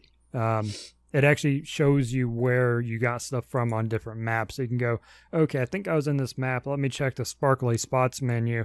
Oh yeah, I got this ore, and this ore here, so let me go to the spots. Okay, I got it, or I didn't get it. All right, let me teleport somewhere else and teleport back, or whatever's required to make them respawn. Or, you go to another area to collect other resources and just kind of make a loop of these zones. You're going to have all the materials you need. So it makes it really, really friendly. And again, you can buy most of them. And depending how long that takes me, I might go back and 100% Kingdom Hearts 2. I don't know how much time I'll have to actually play anything else before the 29th when 3 drops. Because that's a week and a half at this point. I think 100%ing both those games will take up all that time. Yeah. I have something else I kind of want to talk about, but I'll save it for after Adam's week because it might lead into a little bit of a tangent. Okay, that's fine. All right. Good. Yeah, it might lead into a discussion, which is what we want. So what you been doing, Adam? Oh man. So before I get into it, there was a few major revelations that I came. One is that the new season of anime is completely and utterly fucking awesome. Oh my fucking god. Good. Oh Good my fucking god. So they have a new series I've been watching called I want to say it was like the Forbidden Neverland or the Promised Neverland or something like that. Oh my. I'll see if I can research it. Oh my fucking god. Sell us on this anime, please. All right. Here's your premise. You got a bunch of kids in an orphanage. Time compression. Wait. No time compression. Oh god, no. So, kids in an orphanage, and they've got probably it looks like about 5 square acres worth of land. It's all in a nice wooded area. It's got a big fence around it. Okay. You probably got between 30 and 50 kids at this orphanage, and they're all taken care of by one single adult, and her name's Mom. Well, not everything is as it seems. There's a little girl, 6-year-old little girl, and she's kind of happy-go-lucky, and she has like this big brother figure that takes care of her and all this stuff, and she's been chosen for adoption. They go to take her out. 2 of the other kids notice, oh man, she forgot her little bunny thing. Let's go bring that to her. They go to bring it to her. They go to the edge of the gate. Oh crap, they're already through the gate. All right, well, we'll take the ass chewing. We'll go ahead and bring it out there, and we'll get in trouble. It's whatever. They walk through the gate. Can't find anything there but a truck. Like, well, we can't find them, and we can't be out here for very long, so we'll just throw this in the back of the truck. They'll find it when they go to bring her wherever she's going, and we'll be good. They pull back like the little tarp that's covering the back of the truck, and there's the little girl's corpse. It's like, what? So, at this point, they're like, what the fuck? And these demons start to come, so they like hide up underneath the truck, and they're like, well, what's going on? And these guys proceed to lay out that the little girl looks delicious, and they can't wait to eat her, and blah, blah, blah, blah, blah. Turns out this entire orphanage they've been living on is a fucking farm for humans. Oh, man. So, yeah, they are in all kinds of shit's position, and they have to go back through and look for all kinds of little ways out. They've got tracking devices on them. They've got a huge wall to get past. They can't let the adult figure know that they're on to the game that's being played. They want to try to save their friends. Oh man, so that was just episode 1. Looking forward to seeing how the rest of this goes, but it's looking like it's going to be one of the anime to watch this year. So it sounds like a walled in or like gated community that is not what it seems. Yeah. Oh. And they're going, that. And they're sitting there debating. They're like, okay, well, we don't even know what's outside. Obviously, the demons are in charge, blah, blah, blah, blah, blah. What are our chances of survival if we even do make it out of here? Oh man. Very cool, very cool. Can't wait to see what happens. Sounds good. Now, so is this an anime that you realize somebody's going to hear this episode in freaking 2030 and it's all the way out? But is this finished? Is it still being released or still being released? Just got done with episode 2, so oh man, gotta wait a whole another week to see what happens next. So that, and we've got a couple other really good anime. They've got they have the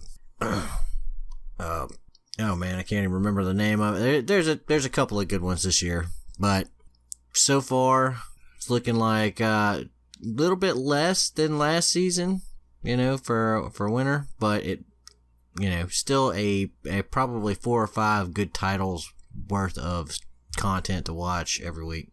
On to the gaming part.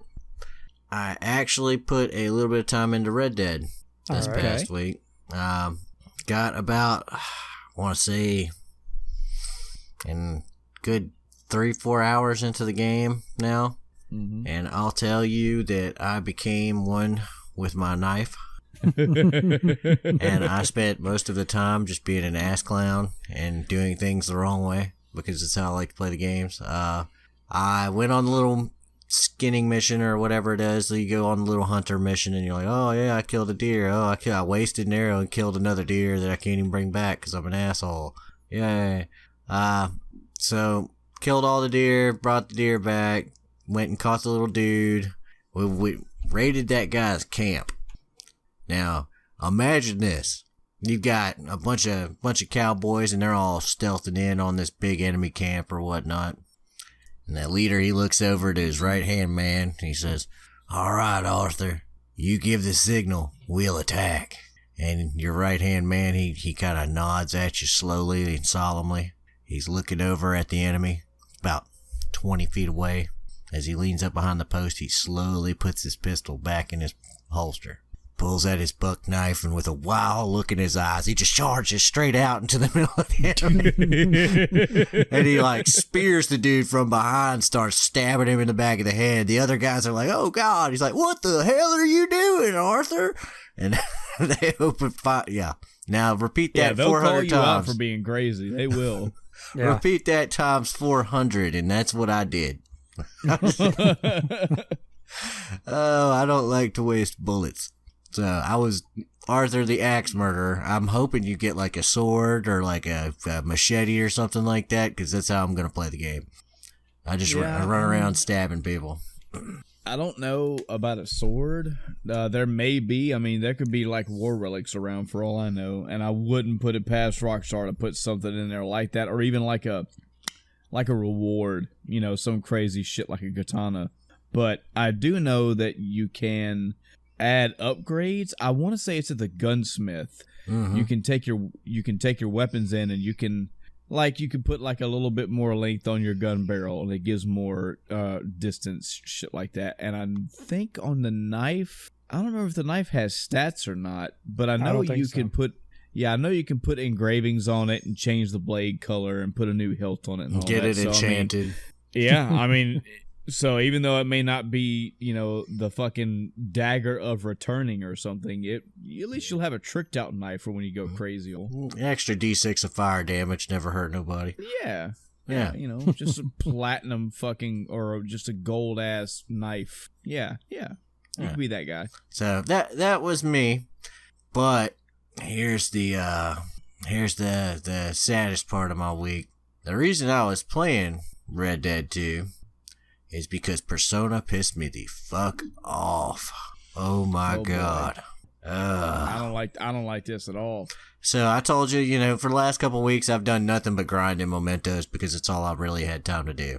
I gained somewhere between 2 and 5 levels in there. I can't even remember. Respectable. I've been in there for a while, just grinding it out, hour here, hour there.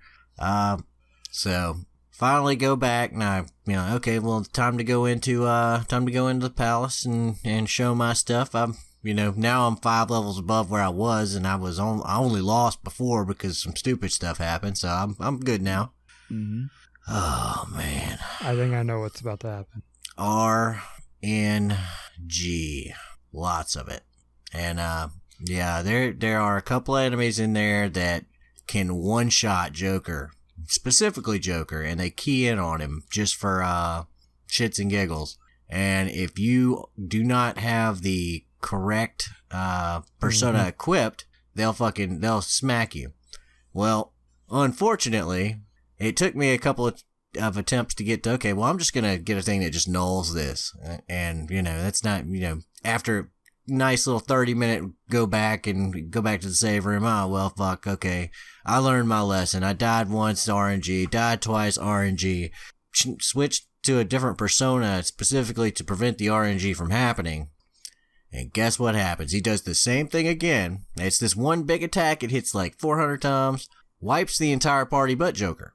So now I have to switch personas to revive people, or I can only, kind of attack. So I switch the personas, he does it again, he kills me. I was like, yep, nope, I am done. Dunzo right now. Probably not forever, but at least until I can actually, because, if you think it was probably 45 minutes per attempt, between 20 and 45 minutes per attempt, I just don't have the time to double play it over and over and over again. Roughly how far are you into the game? I I don't know where the end is, but I'm in the December time frame, November, December. Okay. Yeah, I don't think I ran into those enemies there. I think I ran into an upgraded version of them later. I think almost the final area. I had the same problem. I went in, got murdered by the insta-kill, and I was like, all right, after a couple of times, I was like, okay, I'm going to put on the null. And I pretty much, I did my most powerful stuff from the start, didn't worry about, MP or whatever it's called in the game. And I just went all out on the enemies. And in some cases, I just tried to run away. I was I'm not going to deal with them. I'm going to save beforehand, and I'm just going to run through as much as possible and not even touch these enemies. And that's what I had to do to end up not getting one shot. Yeah, the issue I'm having is that if I get a chance to go, I'm good. However, if I don't one-shot them, and my party is not strong enough to take this particular persona that's pissing me off, it's not strong enough to just kill him in the first all-out attack. Right. So, that being said, I hit him with the all-out attack. I have to hope that I can get another attack to go before he does, or else he's potentially going to go 2-3 times in a row. And when he does that, he's going to hit the thing that hits everybody, and then he's going to key in on Joker without fail. It's like they know this is going to end the game for you. So this is what we're going to do.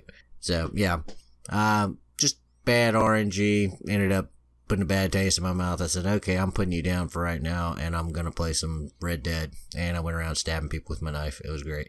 And I mean, yeah, that's completely understandable, man. When you get that aggravated, you needed some time to breathe away from something like that.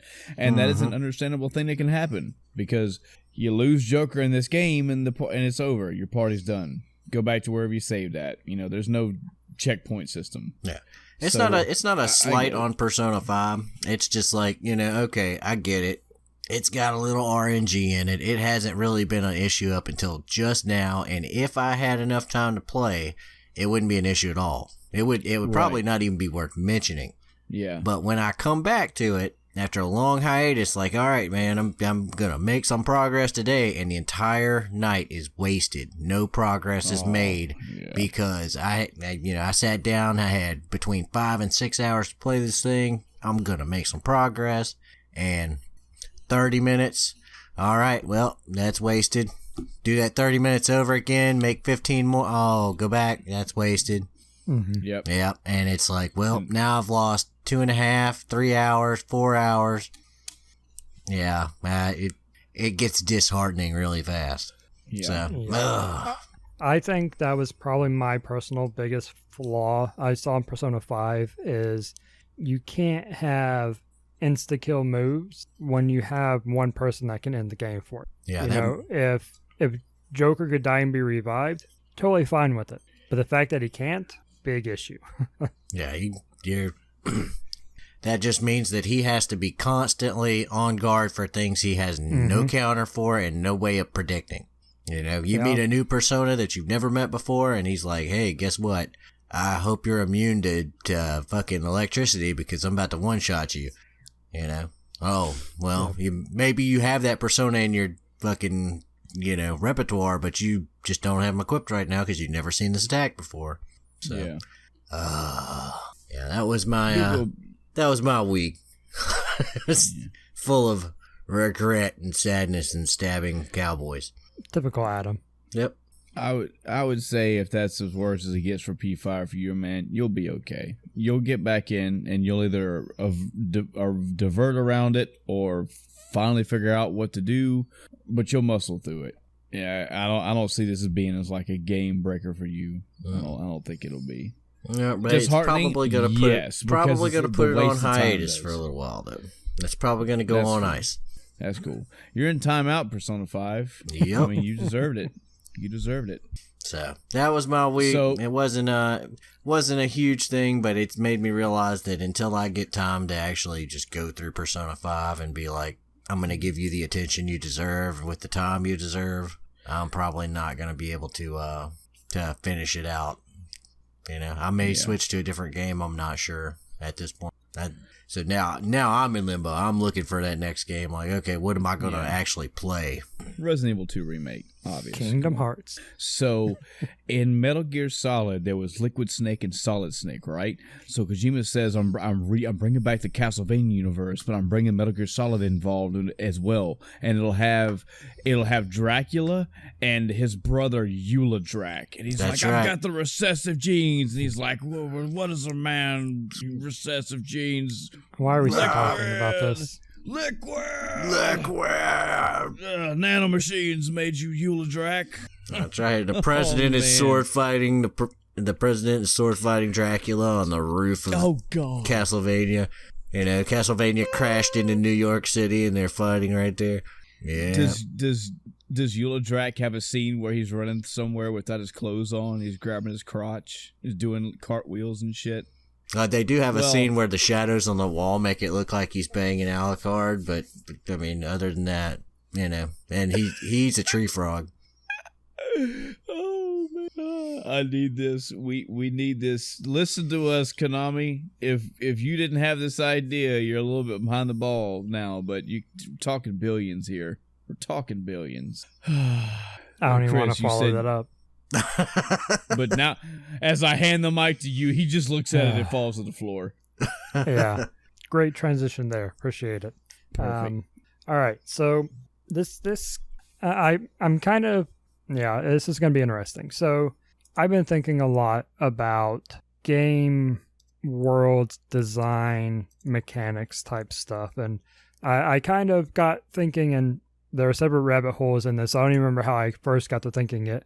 We got to thinking, and there's more to it than this, but what is the most interactive game that I've played? What is out there that really puts it to the test? And I'll give a couple examples and then get your input. So I started thinking, and I was like, well, obviously Minecraft is, one of the big one, but it's a block game, so I don't truly count that, Sure, you can, completely destroy the world if you want, down to the bedrock and have nothing left over. You can do that.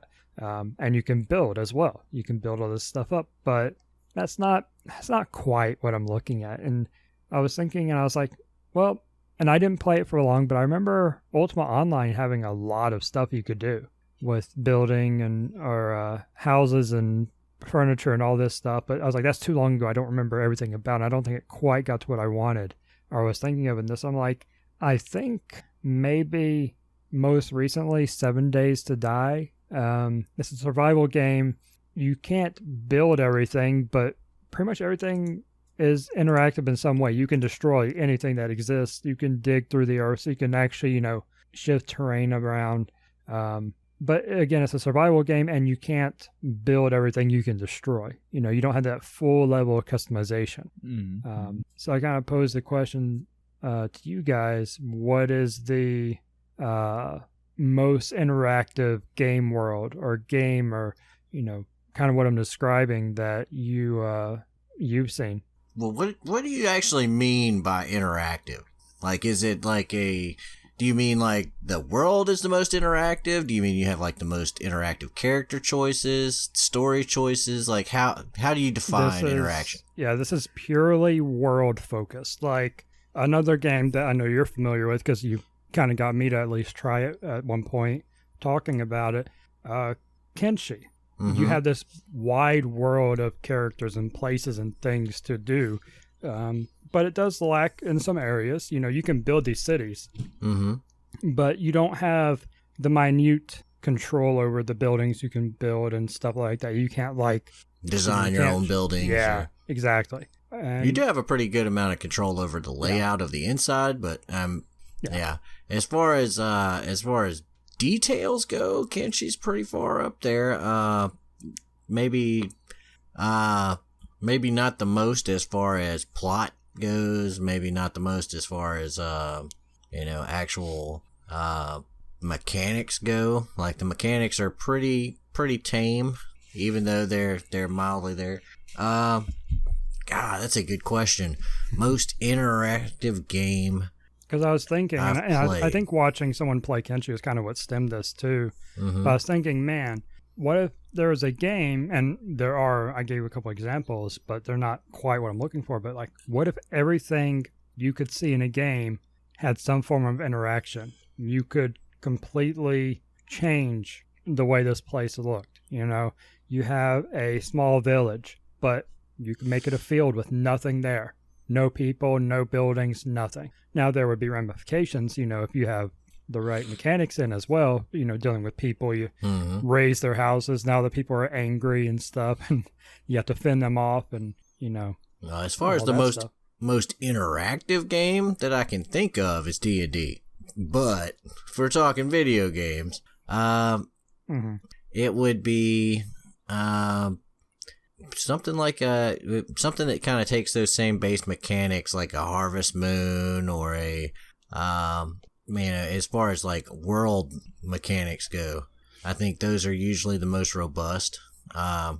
If you want to go into actual mechanics, civilizations are usually pretty deep as far as their interactions and stuff like that. That's not really. You're not really world building or interacting with the world. You're just building cities, and sure, you can terraform a little bit, but that's not really a lot of interaction with the world. I have one. Mm-hmm. I have one. Okay. And this was, I feel like this is outdated by now severely, and hopefully with more advancements of gaming technology and companies wanting to put more interactivity in games, hopefully this will continue to become outdated. But I remember playing a game called Half-Life 2. I'm sure y'all have heard of it. What? And I remember being on a section of this game. I think it's called like Highway 17 or Street or Roadway 17, something like that. And up until this point, I was doing the basic thing that Half-Life wants you to do. It's slight platforming, mostly puzzle solving, first-person shooting action. I was enjoying all that, having a blast. I remember being not stuck, mind you, but just stopping and playing on Highway 17 for days, if not weeks. And the only thing I was doing was getting in that little cart. I'd ride that cart down the road. I'd get to a house. I would stop. I'd get out the cart and I'd go to the house. I'd open the door. I'd find what shit inside I could grab. I'd pick up paint cans, mind you, with the gravity gun. So the gravity gun is already adding a whole new factor of fun to it. But yeah, I'd go inside the house and like, oh, there's a chest of drawers. Let me take this gravity gun and see if I can pull the chest of drawers out of the house. Hey, I did it. Well, let me see if I can shoot it, how far this gravity gun can shoot that chest of drawers across the way. Here's paint cans. I pick up a paint can and shoot it, and then I'm like, what the fuck is that? And I run over there to where it freaking landed, and it splattered paint everywhere. It's like, what? Look at that detail. That's nice. That's awesome. Picking up, I won't not have to go back and play it to see if it was this level, but I could have swore you could pick up things and break glass with it too. Like, I think I remember picking up boards and like shooting them through glass windows and breaking glass. When I had done enough with one house, I'd get back in the buggy and I'd ride down to the next house and just go fuck around. I spent an incredible amount of time in that game just interacting with the world that they gave me. And again, a little bit of crutch there because I did have the gravity gun, but nice, it stopped my whole entire gameplay.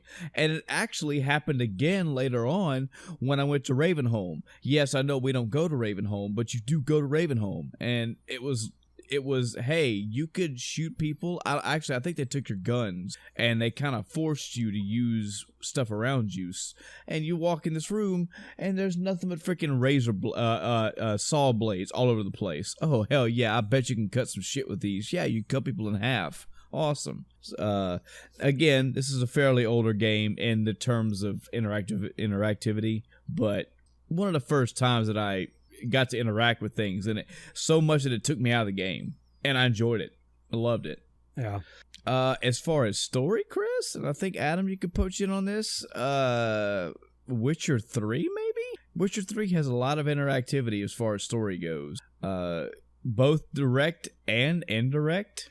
I'm pretty sure we both have stories of going through a city or going to do a quest, and they're like, yeah, you're here at A, we just want you to go to B and drop this thing off, come back and get your money. And then halfway to B, you get stopped by a random NPC. Kind of like Red Dead 2 almost, actually. But I feel like maybe it did a little bit better. But yeah, one thing would lead to another thing, Whether they were scripted or not, I don't know. I don't care. I felt like I was interacting with that world. I felt like what I was doing had some weight to it, had some levity. I felt like you don't know what's going to happen next. You think you're just going to go do this mission. Maybe you will. Maybe everything would go just fine. You get your gold and you move on. But maybe you're going to wind up in another country. It's just shit happens, man. I think as far as story interaction goes, maybe Fallout New Vegas. Because if I remember correctly, every companion had 2 different outcomes for how their quests could play out, at least. And every story faction mission had, I think, 4 possible outcomes. So when you got to the end of the game and you started watching, like, okay, this is how this went and this is how that went and blah, blah, blah, blah, and this is the ramifications of all that and how it affected everything else, da-da-da-da-da. I think that one had the most variables as far as how one thing could change to the next. Because in any given situation, you could choose one of the 3 factions or yourself. And so you could be like, where do I want the power from this power station to go? Well, I'm gonna send it all to Vegas, or I'm gonna distribute it equally, or I'm just gonna fucking destroy this damn thing, or, I'm, not gonna send any of it out. I'm gonna use this thing as a weapon, etc. And you ended up with a bunch of different variables on how everything could play out, and they all had pretty big ramifications for how other things played out later on.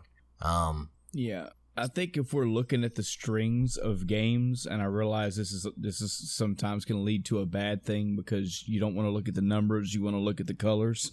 But when you look at what makes interactivity, I think Adam's hitting it on the head for a lot of points. It's variables. It's what I do, how much of what I am doing actually has an effect on things. Point 1. Point 2 is, and then how much can I interact with it? How much can I fuck with it?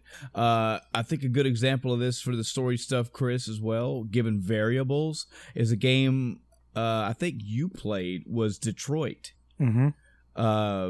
I haven't played it, but I saw when 2 best friends played through it, and watching them finish a scene or finish a story part, and they're like, okay, we did A, C, G, F, and H, and now we're at Z. All right, let's see. And they're like, oh my God, there's like 14 fucking paths we could have went down.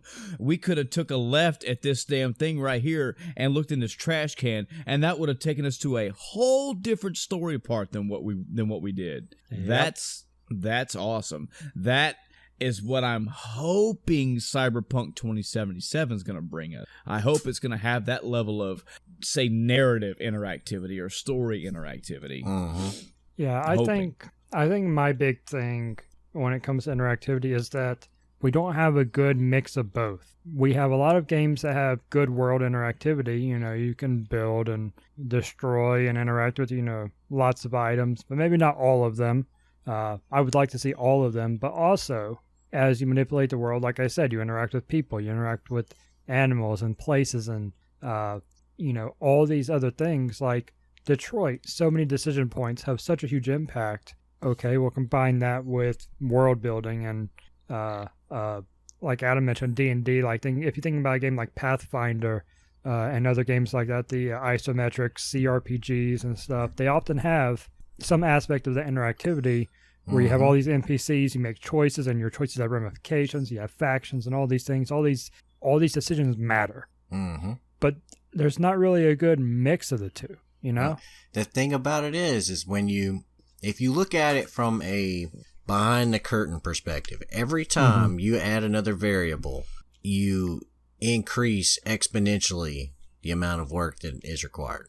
So if you were to make the story ridiculously variable and you were to make the world infinitely variable, well, what are they going to do if you dusted everything? If you turn this like once luscious grassland into a barren desert. Well, think of all the ramifications that would have on a society. Animals die, people die, people come and investigate, find you, or you hide from them, or, all these things. There's so many cool things that could happen from that. And yes, I understand it'd be a monumental undertaking. Oh, yeah. I've been, like I said, this has kind of put me down a rabbit hole. I've been thinking a lot about game design and world building and thought process behind a lot of this. Because, I have my little Twitch bot, and I'm thinking of, basic game mechanics. And then I'm like, well, let's take it a step further. If I want to look at the story aspect of it, well, okay, I hate the standard RPG quest. Hey, go fetch me this item. Hey, go kill X number of enemies. Stop it. Give me story. Give me something that I care about, Go over here and help these people out, talk to them. Your quest may literally, I don't know the last time I saw a quest. I know I have before, so I'm not saying they don't exist, but I don't know the last time I saw a quest that said, hey, this person needs help. Why don't you just go talk to them? See what you can do for them. And just talking to them, there's your quest. I think, like you said, Witcher, I think it has a little bit of that in there because you have these dialogue choices, you make decisions. And that just, things that play solves out very the problem differently or makes it worse, Yeah. And that's what I'm talking about. I want this complexity. I want this interaction with the world that it's not go fetch me 5 hides, Yeah. I feel like, unfortunately, even in 2019, even with technology growing at the rate it's growing, with everything that we are afforded today, I still feel like the level of interactivity, the level of what's the word I'm looking for? Diversity, the level of things that are different in the game, variables, the amount of variables, the more that we want in the game, in our games, is still limited by the technology we have to a degree, but also by the manpower that's going to take to produce it. A case in point is Red Dead Redemption 2. There is a lot of interactivity in Red Dead Redemption 2. There is a lot of, hey, shit can go bonkers. Hey, shit can be a 1-2 step thing. It could be a 6-step thing. It could turn into an all-day event. I get that. But you can still find things in that game where it's like, all right, let me push this into this. Oh, it doesn't work. Oh, you can't do that. We're limited to the code. Imagine being somebody on the team that developed Red Dead Redemption 2 and being like, guys, we've got a 260,000 page spreadsheet of all the things you could possibly do in this game, and then you're just finding things left and right that say, nope, I'm limited by the code. And it's a lot of work. It's a lot of work. It's going to take it takes multiple teams across multiple countries, even perhaps multiple years, to make this level of complexity that we want. There is a game out there that is sort of promising to do this, or definitely trying to do this, and good time to shout this game out again, Adam, unless you've fallen off the horse of it. Star Citizen. Star Citizen is promoting this. Hey, there's gonna be who knows what the fuck you're gonna be. You can be what you want to be. You can do anything, and that leaves a wide open book. And but I think Adam, once again, it kind of goes into it because your story mode's going to fall off a good bit because of that. Yeah. Just like any other MMO, whenever you to add more to one well, you've got to take from the other. You're dealing with, it's a zero-sum game. You can either have more interactivity on one side or the other. Because, I mean, think about this. Let's make the most basic plot of a story possible. Okay, there's a town, and you're just kind of sitting in this town. The ending of the town is based on your decisions, etc. If you scorched earth this town, well, they have to code the results of you scorched earthing it. If you just destroy their way of making money, then they have to have a, economic disparity ending. Okay, well, if you destroy their way of getting food, then they have to come up with an ending for that. If you destroy, all the routes into the town, well, now you have to come up with an ending for that, et cetera, ad nauseum. For every time you add one to this, it goes to that. And if you were to make the story more complicated in turn, so now you killed the mayor and then you scorched the earth. Well, now anything that was to do with the original mayor, assisting in this way, well, now you have to make an alternate ending to that. So now you've just doubled. Add another choice, you killed the mayor and his dog. You killed the mayor, his dog, and, you beat his daughter. And every single one of these things changes another one of those variables and doubles, triples, etc. the number of possible outcomes. And that, at that point, it starts to run away. Yeah, you're adding questions back to the computer. The computer says, talk to this NPC. Go from step A to step B. And yeah, you may be able to do a little bit of questioning in there, but that's what your goal is. And you say, no, I actually killed that guy. Okay. There's another NPC that gives you another quest now that you're on the dark side. No, I'm not on the dark side. That's just what I chose to do in that particular moment. Okay, well then we could do this, and you could do that. Okay, what if I just glass the town? I mean, I realize that we're making like evil extremes here, but the point is the computer or the program or the game specifically is going to have to almost in real time start making new plans, new results, new aftermaths in the moment. And I bring this back up again, you can trip up a DM in a D&D game by doing this kind of stuff. Mm-hmm. You can fuck his story up supremely by making a decision he didn't see coming or anything like that. Yeah, well, imagine what you cast a spell magic on my door. Oh shit! It happens. Tupperker. I didn't think about that till after it occurred. Just doing something like that can throw a monkey wrench, and a human on the spot has to think for a second to come up with an outcome. Now you're asking a team of humans to program a machine to make those decisions in real time. Yeah, and I don't know if that's just too big of a. I don't know. Maybe one day we might be able to do that, but I think it's a manpower issue and a technological issue. I don't know I don't think if you gave them an infinite amount of time with current level tech, it could be done. Yeah. So they're trying to get as close as they can, but it's still small. This is why we need all the companies to fucking come together. That's we right. need the companies to come together and pool all their assets and make the ultimate game like this. I just need to put Kojima in your living room. And he programs things in real time. Imagine you're in like a first person mode and you're talking to a quest. You're talking to an NPC giver. Like you're in Assassin's Creed Odyssey, whatever. You're talking to an NPC in first person. He's like, yeah, so we should take the beans down to the end of the way. So this is what happened. This is why we are. And in the middle of him talking to you, in your peripheral, you see somebody doing something. And you just like, hey, hold that thought. I want to go find that. So how does the NPC that you were talking to react to it? There's a script right there. All right, I see you're kind of busy. We'll get back to our conversation later. That's just one example. Like my house is on fire. Can you not wait it later? I mean, yeah.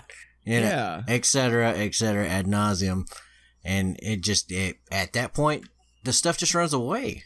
And that's what I see happening. The more you do one thing, the more the other side suffers. And that is just it's unfortunate to me. Yeah, and we're just talking about people that are just, I just want to play my game my way. I want my character to emulate the way I want them to emulate, and I want to follow the story enough, but I'm going to follow it my way. We're not talking about extremists that are like, day one, break this fucking game. Mm-hmm. Do anything and everything I possibly can to go against the code. I want the code to be fucking marbles when I'm done with it. We don't have anything like that today. We have things that try. We have things that come close to the idea of what we're going for, but it's still set patterns. It's still set routines. Mm-hmm. And yeah, when you look at it enough, you can fucking see the numbers of the code of the Matrix. Mm-hmm. I mean, you can see what's going on. Yeah, I hope for the day where we have more interactivity. So kind of a follow-up to this, I've been talking about interactivity.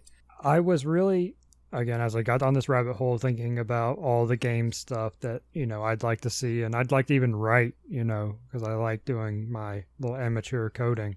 But what is, I'm trying to decide between two questions. Maybe I'll just ask them both and let you guys pick which one you want to answer. Okay. Maybe save one of them for another day.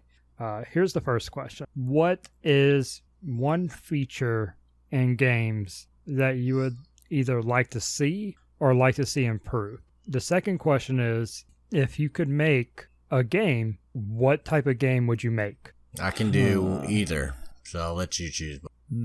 I feel like I have answers for both, but on the spot, I'm flaking here. Because I would make an RPG just straight up. That was the first thing that came to my mind too. I feel like an RPG is what I would immediately go to because I want to develop a good story, But there's also just Katamari games that I just want to make. I just want to make something where people just fucking get into and have fun. I would not pick a single genre. You know what I would do? If I could do anything and it would just be left out, I would make an engine that perfectly emulated a human experience. And not when I say perfectly emulated, I mean as best we can. Yeah. So you could take this engine and use it for an RPG just as easy as you could use it for a sports game or a shooter or whatever. You'd be able to crank the physics around. I'd be all in on the physics and the damage modeling and etc. And just have that be my primary focus. I want to have physics so extreme you need your own card to run them. Mm-hmm. So they start having a graphics card, and then underneath it you have a physics card that just handles all the physics calculations that are required. Well, that was a thing. Was it? Yeah, that used to be the thing when games first started getting these heavy physics engines. For now we're looking at them going, that's nothing. But back in the day, yeah, you had a graphics card, and I want to say they actually called them physics cards. Really? If not, they were graphical cards that focused on physics, or there's some delineation you could do. This card's for graphics, this one's for physics, so they're both technically graphics cards. To give you an idea of how I want this to be, as far as I want everything internally on a human being to be modeled for every person, NPC, everything, every animal, everything. I want you to be able to go, well, this football player just tore his ACL. This soldier just took a bullet through his thigh, and this vein are now spewing blood at this rate. Mm-hmm. This building got hit here. This is how it changed the structural integrity. This stadium full of fans is screaming, so the voice, and it's shaped in this way, so the volume is increasing at this rate.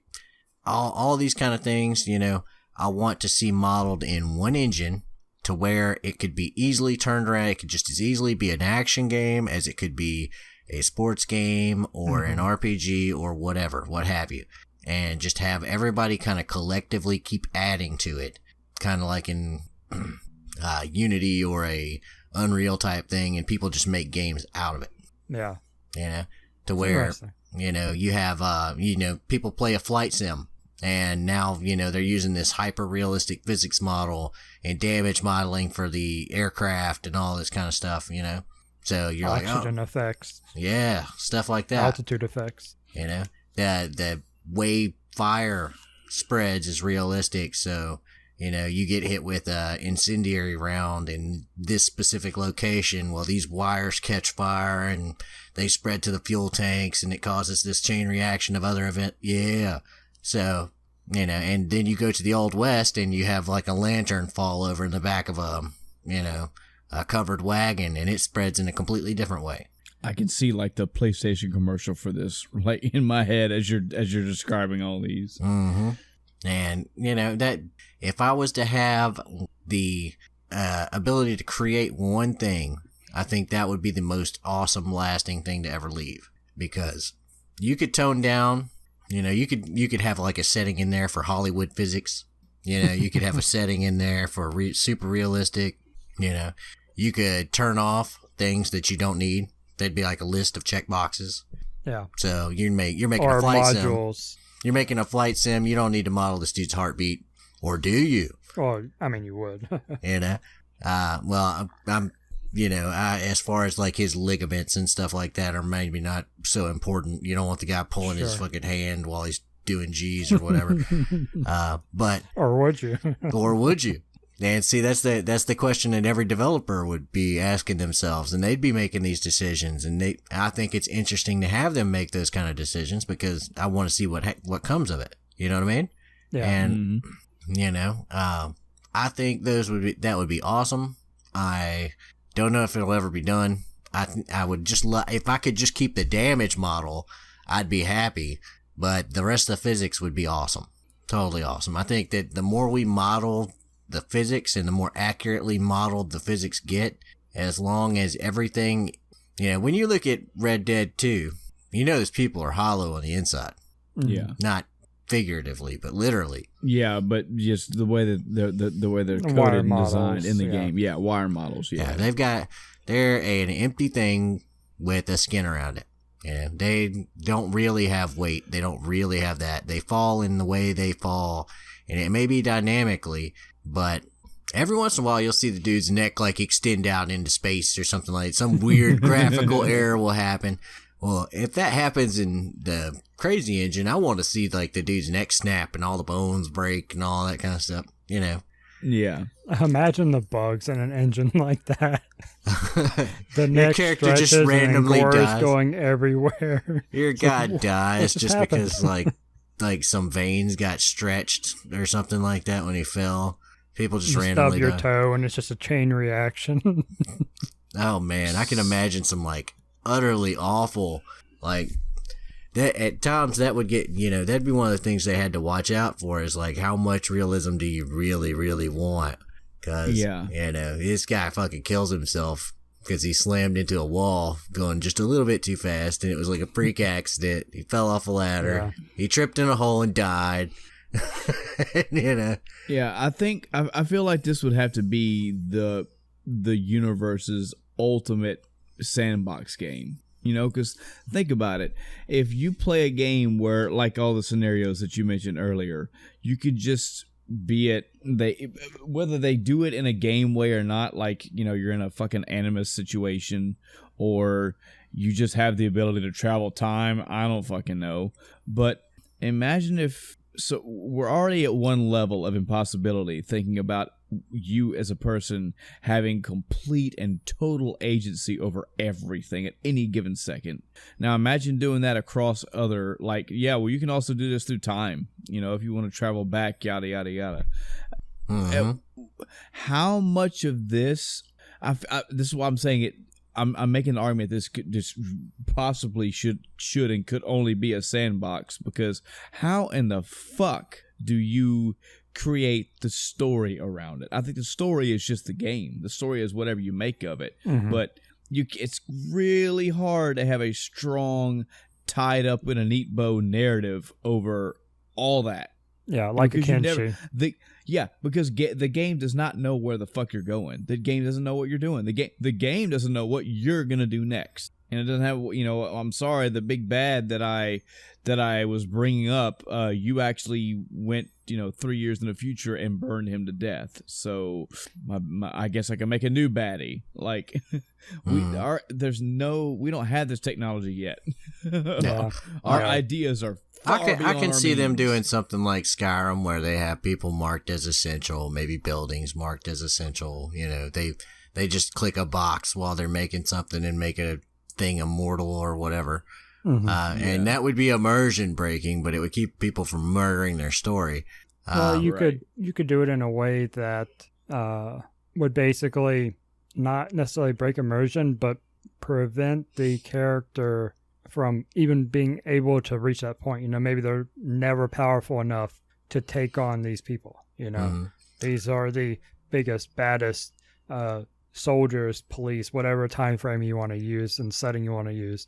These are the best of the best. You're never going to be able to topple them, and to scorch Earth's place, you have to get through them. They are the defenders. And that's the thing, is that just brings me that D&D mindset. Well, they've got a weakness somewhere, and you catch them while they're sleeping, and you burn the house they're in down, and they never got to fight you.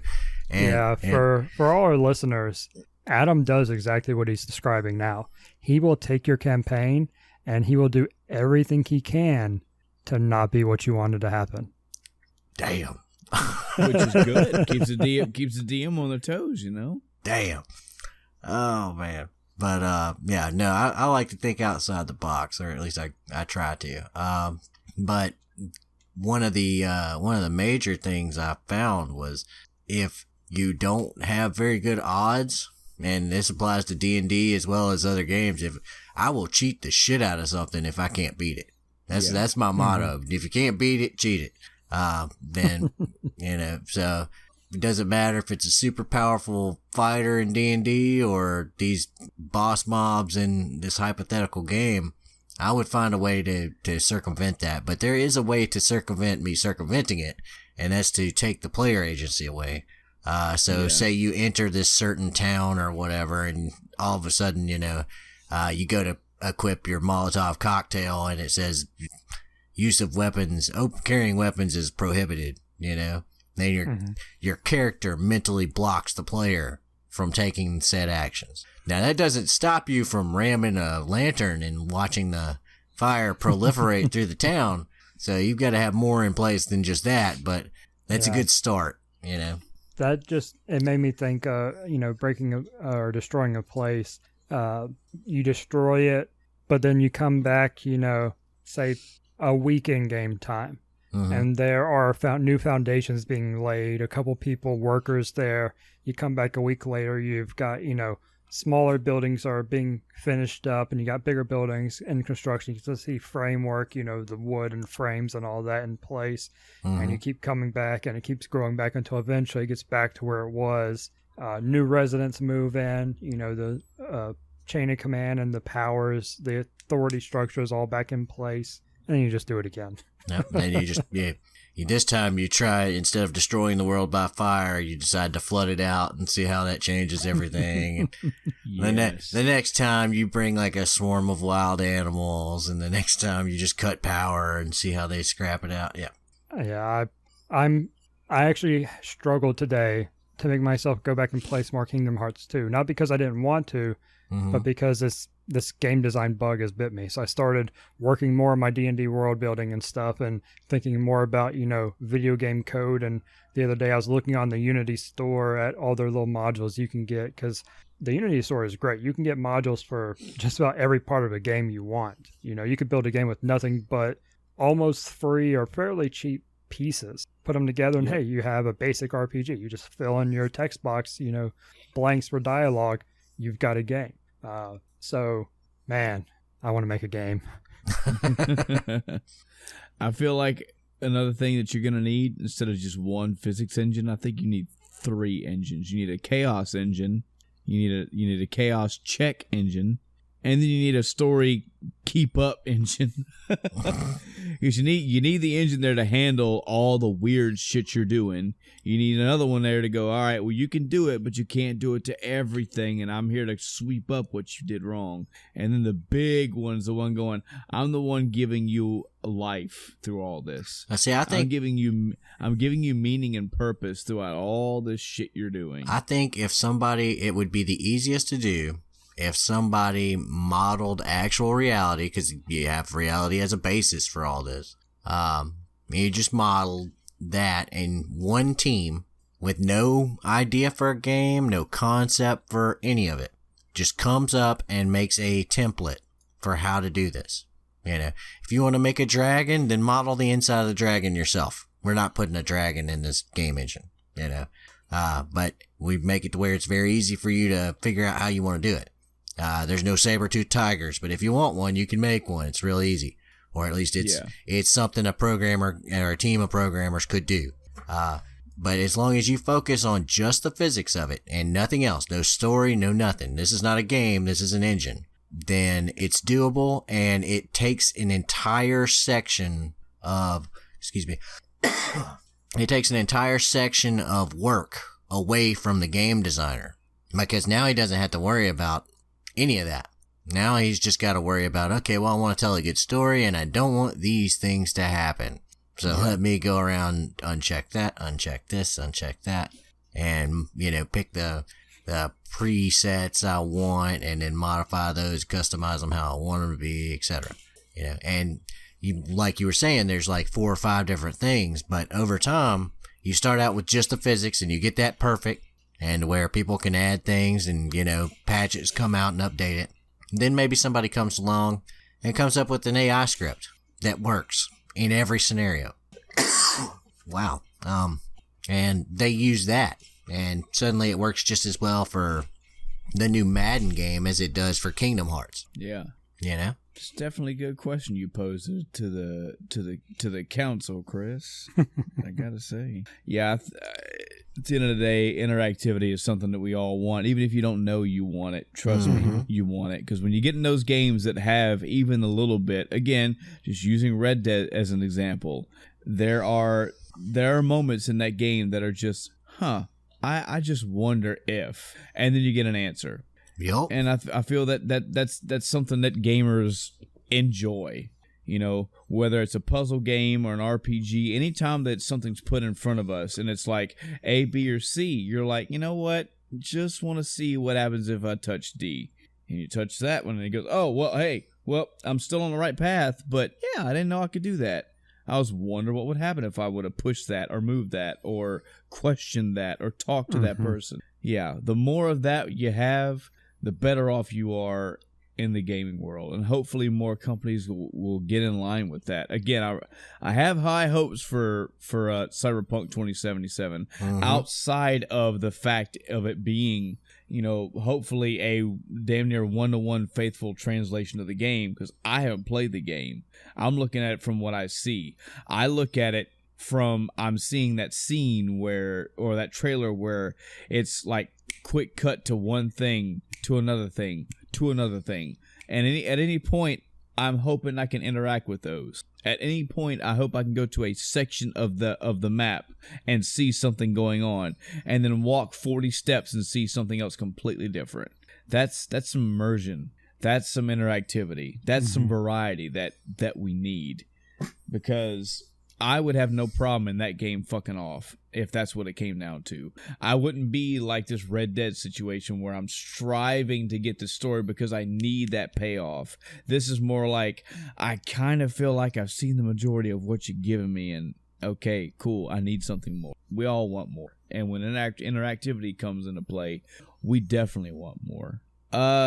So audience out there, in the End of Time cast world, what do you think about interactivity? Is there enough interactivity in your games today? Is it too much? What's missing? What would you like to see changed? What are some games, like Chris posed the question to us, what are some games that you play where you've had a level of interactivity that you enjoyed, that was memorable for you? What about games that you played and you said, I wish I could have done this. I wish this would have had this. I wish I went to this and tried this and I got nothing. I feel that's a missed opportunity. Tell us about what missed opportunities you had. It's great discussion for a roundtable discussion. I realize it's going to be in the comments, but we'll do what we can. What about any of the games that we talked about tonight? Have you listened to our advice yet and went out and played Persona 5? If not, oh my God, please go. We're going to keep telling you about this. You're going to keep hearing it until you finally go, fine, fuck it, I'll go play it. Just go play it. Trust me. Get killed by RNG. It's great. Yeah. Go play some Red Dead. Tell us what you think about it. Go play God of War and find out why so many people are giving it Game of the Year awards and nominations. Yeah, just anything gaming related. We love to hear about your stories, anything like that. And there's many ways to get a hold of us. You can go to Facebook and search for End of Time Cast. It should take you right to our page. It might be how you found this episode right here. We have an email. You can email us at endoftimecast@gmail.com. That's endoftimecast@gmail.com. No funny numbers in there. Just spell it like you heard it. We have a Twitter page. You can tweet us, retweet us, whatever you want to do there. Almost like I said, Norman tweet us. Norman Tweetus. Right there. Yeah. Gotta save that one for the next Death Stranding, whatever. Norman Tweetus. And also, In addition to our normal spiel, we have a fourth place that you can get a hold of us because our episodes, slowly but surely, are all being uploaded to YouTube now as well. So as of this recording, we're about 12 or 13 episodes deep. It takes a while to upload and encode and all that shit to YouTube, so it's going to be a couple months before we're all the way up to speed. But the ending result is, which means the same thing, is we're going to be putting the episodes on SoundCloud, and then probably the next day or the next day after that, they will be on YouTube as well. And YouTube being the monster it is, you can leave comments down there as well. Lots of ways to get a hold of us, lots of ways to take our podcast and listen to it or download it, and any way is convenient for you. We hope you're enjoying it the way that we're making it and putting it out there for you. We hope that YouTube is a better option for you as well. I know that people are like that. There are multiple other podcast places we could upload this as well. We just don't have the time or the currency right now to do that. So SoundCloud and YouTube is your best way to check us out, and there's 4 separate ways to get a hold of us, and we encourage you to. We genuinely do, because it's awesome. It's genuinely awesome to hear from fans, from not just fans, just fellow gamers, because again, that's how this podcast even started. Just, a couple people just talking about what they like and what they enjoy. Before I sign off this podcast episode, we're not going to do this forever, so I'm so sorry for everybody that's going to down the road when we have 17,000 comments coming at us and we can't read them all. But just thought it would be a nice little shout out to our very first YouTube comment ever. I think that's pretty fucking awesome. Somebody listened to us and enjoyed it. Instagram, GLE said, one of the best PC versus console debates ever. I'm definitely liking and sharing. That was back on our 11th episode where it was a guest cast actually, and we debated PC versus console. So that's been a while. You. Yeah, the dark ages before I was on. You mean the golden times? Yes. So thank you, GLE. I appreciate it. And again, we won't be reading everybody's comments, but we will be answering questions. Hopefully down the road when we get more comments coming our way, especially the ones that pose questions, we will be having some email sections. Hopefully every episode, if not every other episode. And yeah, that'll be something to look forward to. But for right now, it's just us talking to you. We encourage you to talk back to us, and we hope you enjoyed your time. So yeah, that's going to do it for tonight's episode. And until next time, I'm Michael. I'm Chris. And I'm Adam. Good night, everybody.